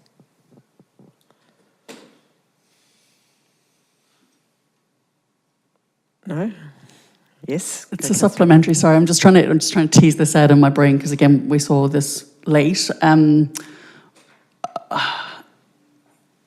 guess my gut is there's the feeling here of are we stepping into operational space with this ask versus our councillor roles? You know, things like setting up criteria for grants. Like I understand, you know, maybe at a high level strategically having input, but like down to criteria, that feels a little bit different to me. So I'm kind of interested to understand that a bit more. Obviously, I won't be here for it, Councillor O'Brien, but how it normally works, so if you look at normal community grants that we go through, all councils go through, council laws develop the policy and the assessment criteria with the officers. We obviously put something forward, but it's the council laws who design that. So then you don't get to, you influence at the strategic level, at the policy level, at the criteria level, then the officers do the assessment based on the council adopted criteria. That's how it works in all councils pretty much. So we value councillors' input in setting that strategic approach to grants, and then we assess it based on what council has approved, whether that be a policy, a criteria, our approach, the whole lot.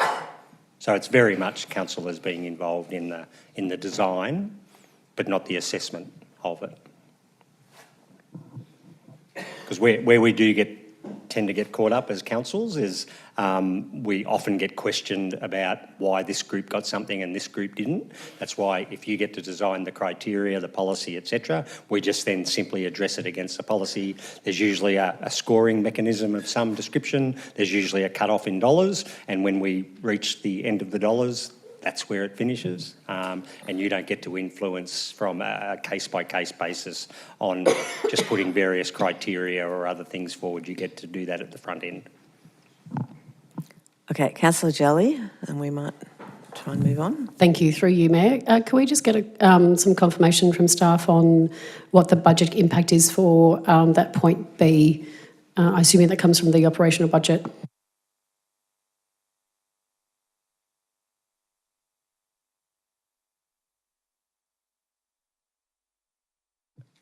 As far as I'm aware, there's no There's no impact, it's in the budget to Correct. do that. I'll just throw to Nina Cullen. To be able to extend the grants, that money is in the budget, yep. Okay, we might move along. So I've got a mover. Thank you, Councillor Selkos. Do I have a seconder? Councillor Boglis. Does the mover wish to speak? Thanks, Mayor, and I will keep it short. So my amendment is simply about extending our current partnership grants for an additional 12 months. This gives us as councillors and new councillors the time to properly review our grant programs and ensure it reflects our upcoming council plan and priorities. It's important that our grants are not only aligned with our goals, but they also deliver real value for our community. This extension is a practical step that gives us some time to do this work thoroughly. So I hope everyone can support it. Thank you. Thank you. Does the seconder wish to speak? Thank you, through you, Mayor. As someone who's worked for decades in mental health and community advocacy, I've seen small grants make a big difference firsthand, and how much our local organisations carry, quietly, compassionately, and especially in times of uncertainty. These groups are lifelines for so many, supporting isolated residents, those battling the housing crisis, our creatives, and our people living with mental health barriers. With the 3-year partnerships grants coming to an end, it's vital we don't allow a funding shortfall to open up beneath the very organisations that hold our community together. The interim round is a sensible, fair and urgent measure. It allows continuity of support while we take the necessary time to review our entire program to make sure it reflects the diverse needs of our community and our council's future direction. I also welcome the focus on equity, gender-based violence, mental health and inclusion, issues that aren't just budget lines, but deeply human challenges that demand care, resources and trust. So let's get this right. Let's support this transition in a way that keeps our community safe, connected and well. Councillor Sangster. Through you, Mayor, just a question. Is Councillor Boglis supporting the original amendment or the new amendment? Because the new amendment doesn't include those particular aspects that she was naming just then. That's correct. So the current, am I allowed to answer this? The current motion before us just maintains the partnership that are currently in place. Yes, my understanding though is those partnerships we have support people with these groups of community members. Is that not correct? Perhaps we'll go to staff on this one. Any clarification?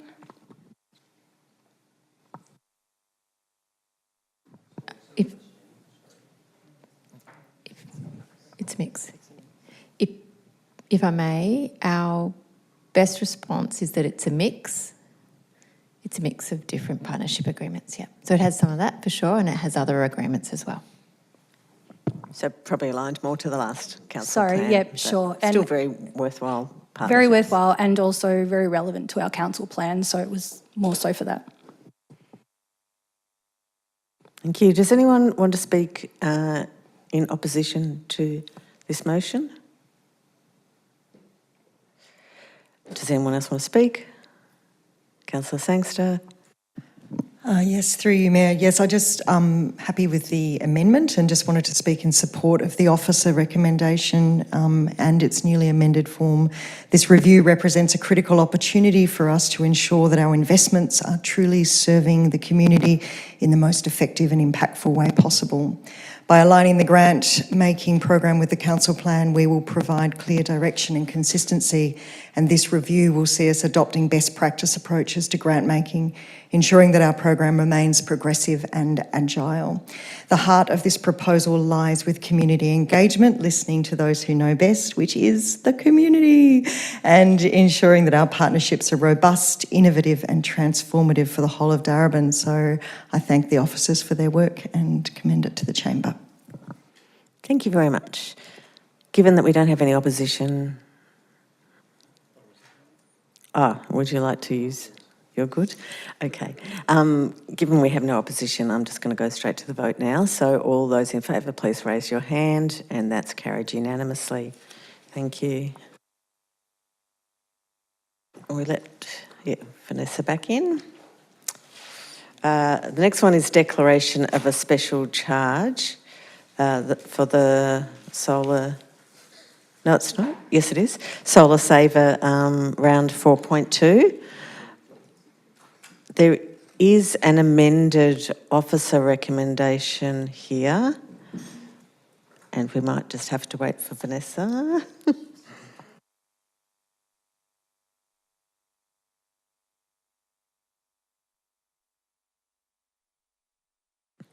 Thank you, Vanessa, and I hate to put you on the spot, but we would like you to speak to the amended officer recommendation for the special charge amendment. Yeah.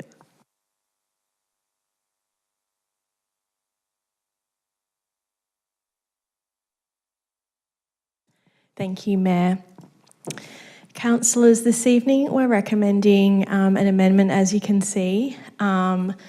There was an administrative error where in total there were 3 eligible participants for this current batch that were overlooked and not included. And the reason was, due to a new product regulations being introduced, these 3 households needed to have their system re-quoted, which meant they had to be moved from one batch to another, from 6 to 7.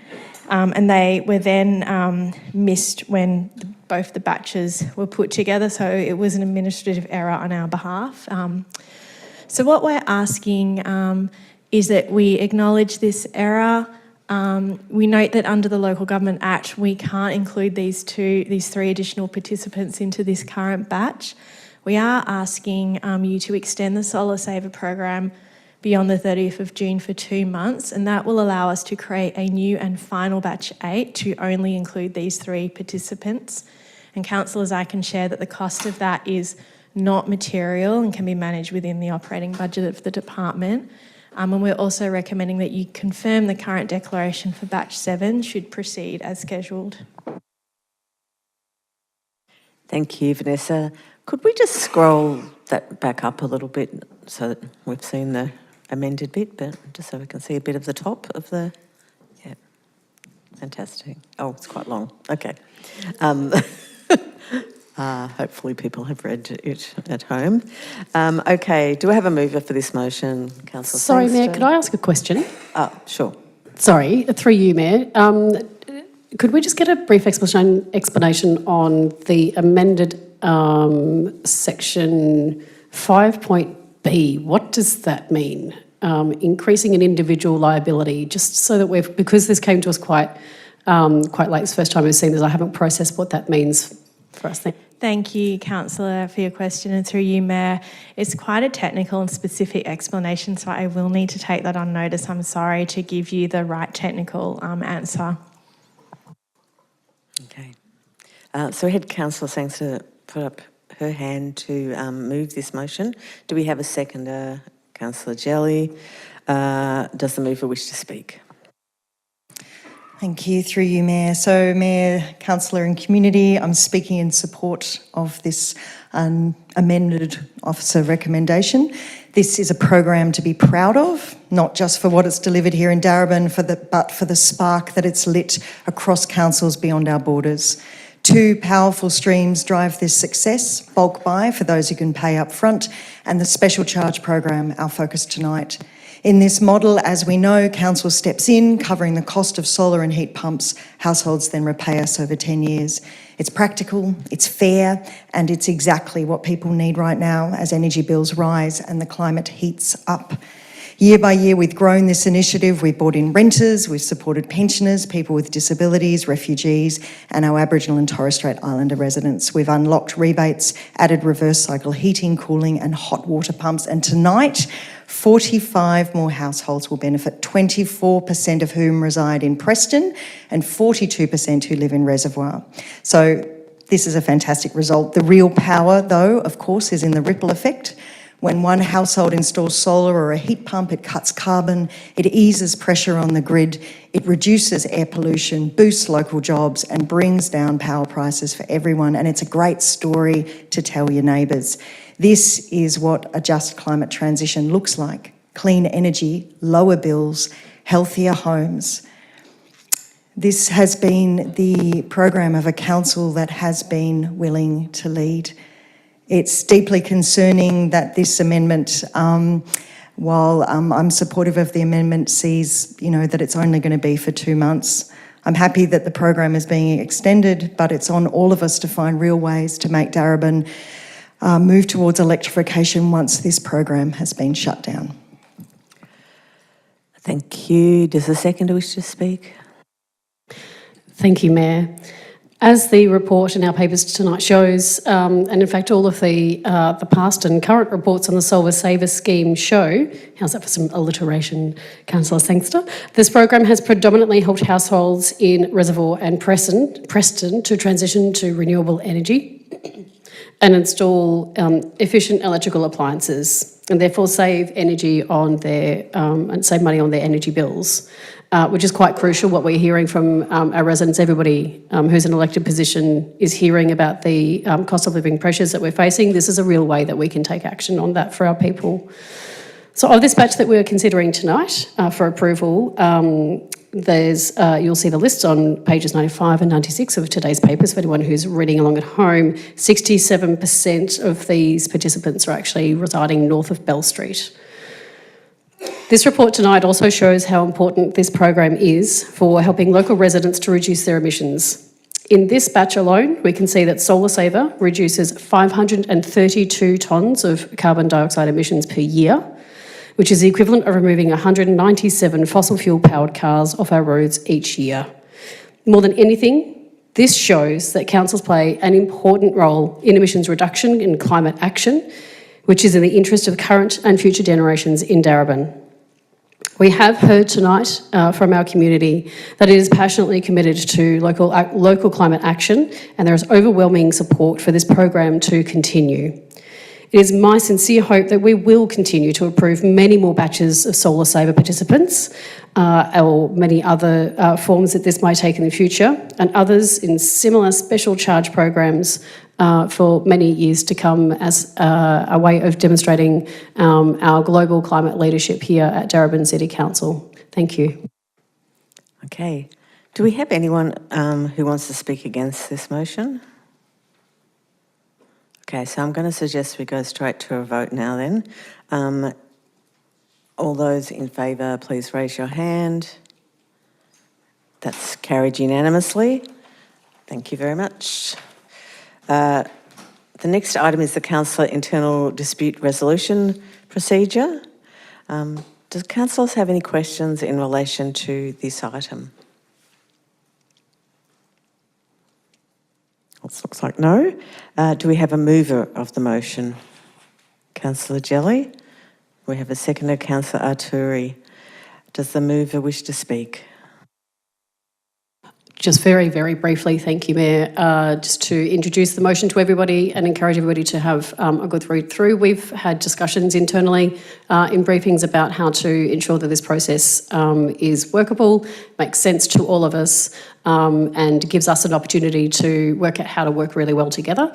And I'm really hopeful that this will actually be a tool in, our collective kind of, bag of tools. That's what a tool bag usually is, Ruth. To find those ways to work together, to iron out our differences, and to progress and to kind of leave some of the contentious history of Darebin City Council somewhere in the past, and move together collectively and with a forward mind and future focus on what actually getting along looks like. Thank you.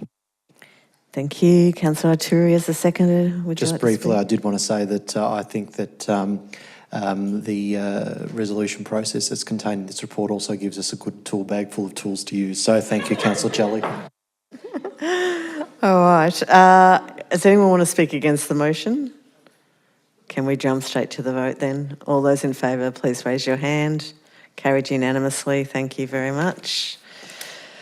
9.7 is a matter relating to insurance and risk management services. This is another one that has an amended officer recommendation. Is there a GM who going to explain this one for us?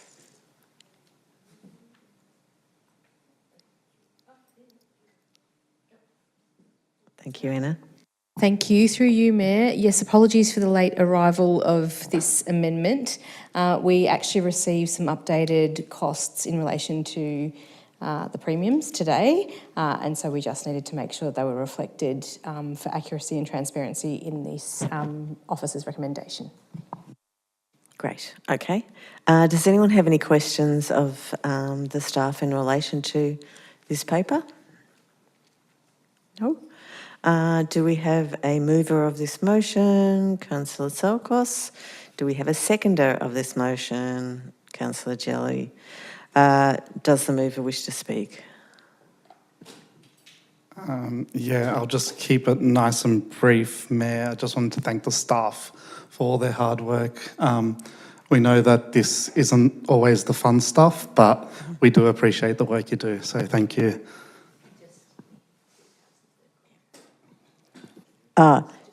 Yeah, you need to name the contractor and details. Let me open the documents. JLT. That's the one. Yay.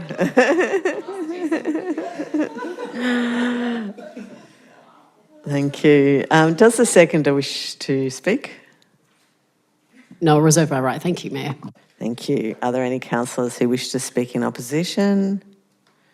Anyone wish to speak at all? We're going to move to the vote. All those in favour, please raise your hand. Thank you. That's passed unanimously again. We're on to the governance report for June 2025. Councillors have any questions in relation to this report? Hey, no questions, so we'll commence debate. Oh, is that a question? Or? Sorry, Mayor, I just moved to move the officer's recommendation. Oh, okay. And yours? Yep. So Councillor Jelly mover and Councillor Dimitriadis is seconding. Does the mover wish to speak?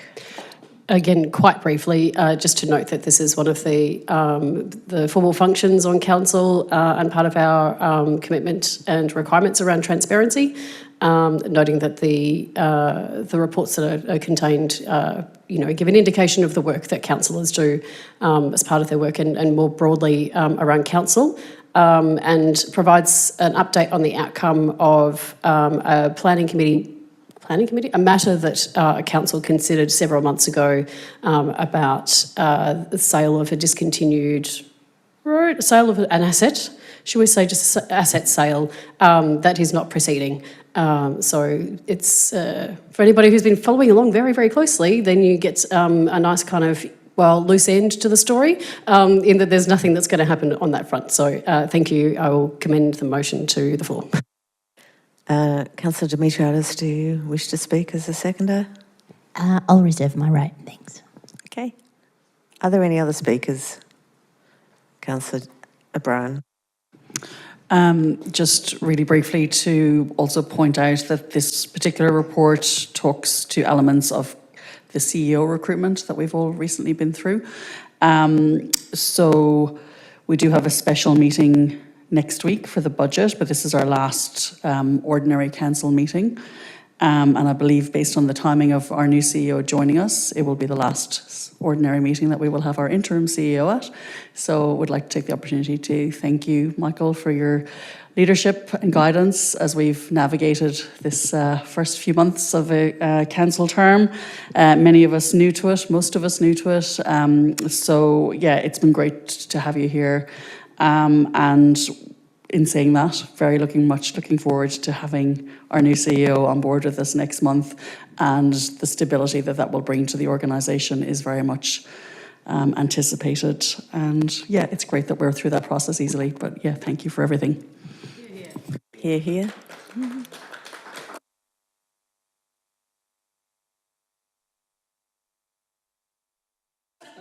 We are trying to hurry up a bit so you can get home. Okay. I think we can move to the vote now. Is that okay? Yep. So all those in favour, please raise your hand. That's carried unanimously. Thank you very much.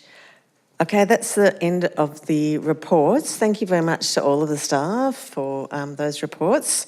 We don't have any items to be tabled.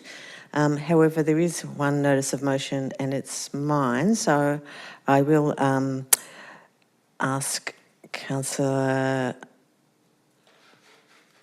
Dimitriadis as the Deputy Mayor, in accordance with 3.1 in brackets 2 of the governance rules, I can call on the Deputy Mayor to assume the chair for this item so that I can speak to it. Thank you.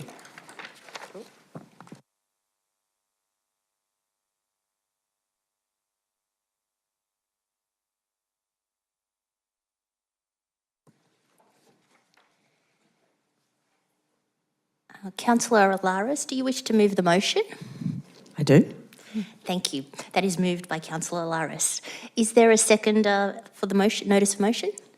Councillor Tolkas? Does the mover wish to speak to the notice of motion? I do. Thank you very much, Chair.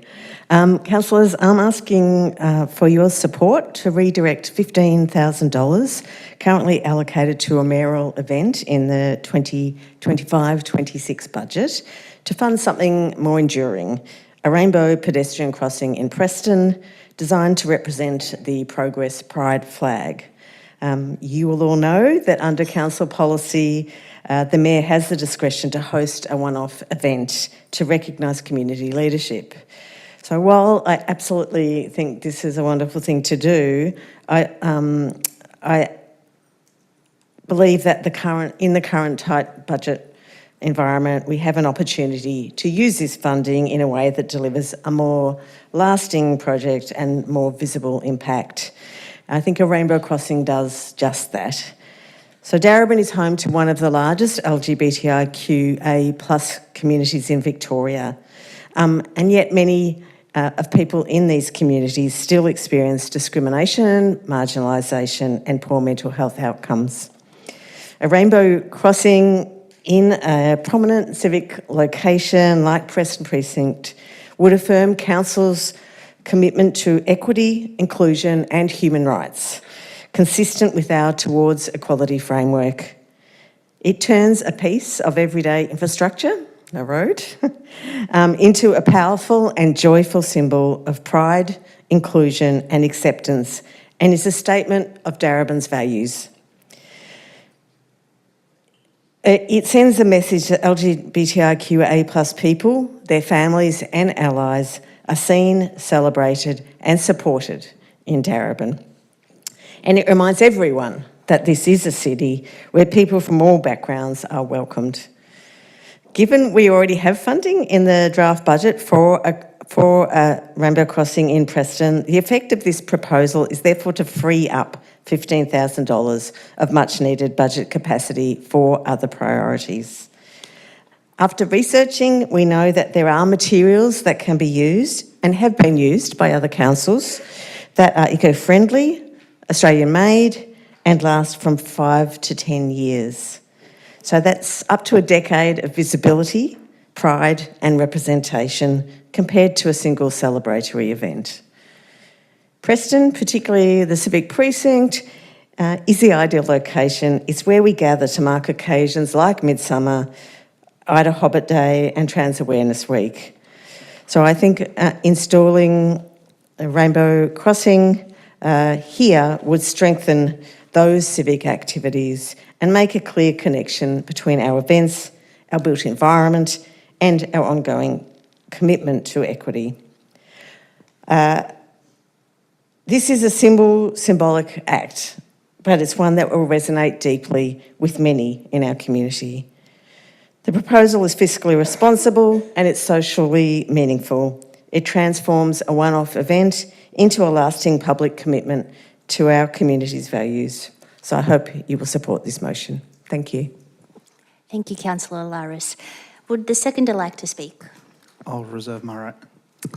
Any other councillors want to speak? Councillor Julie O'Brien. Thank you.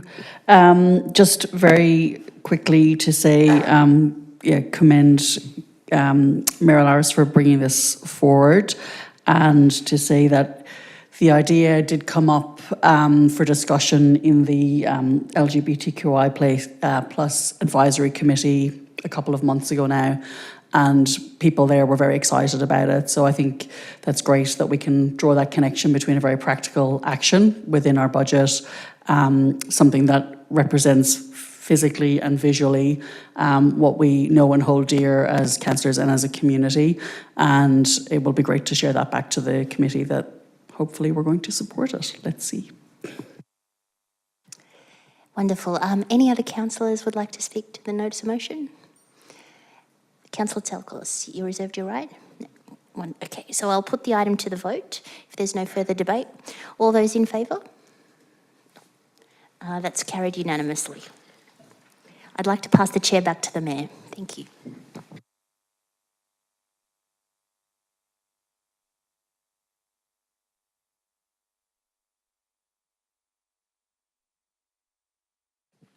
I think that's almost it.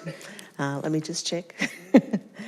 We have no urgent business this evening. We have no confidential reports. So as there is no further business to consider, I'd like to declare the council meeting closed at 8:24 p.m. So thank you everyone, and good night to councillors, officers and members of the public. See ya.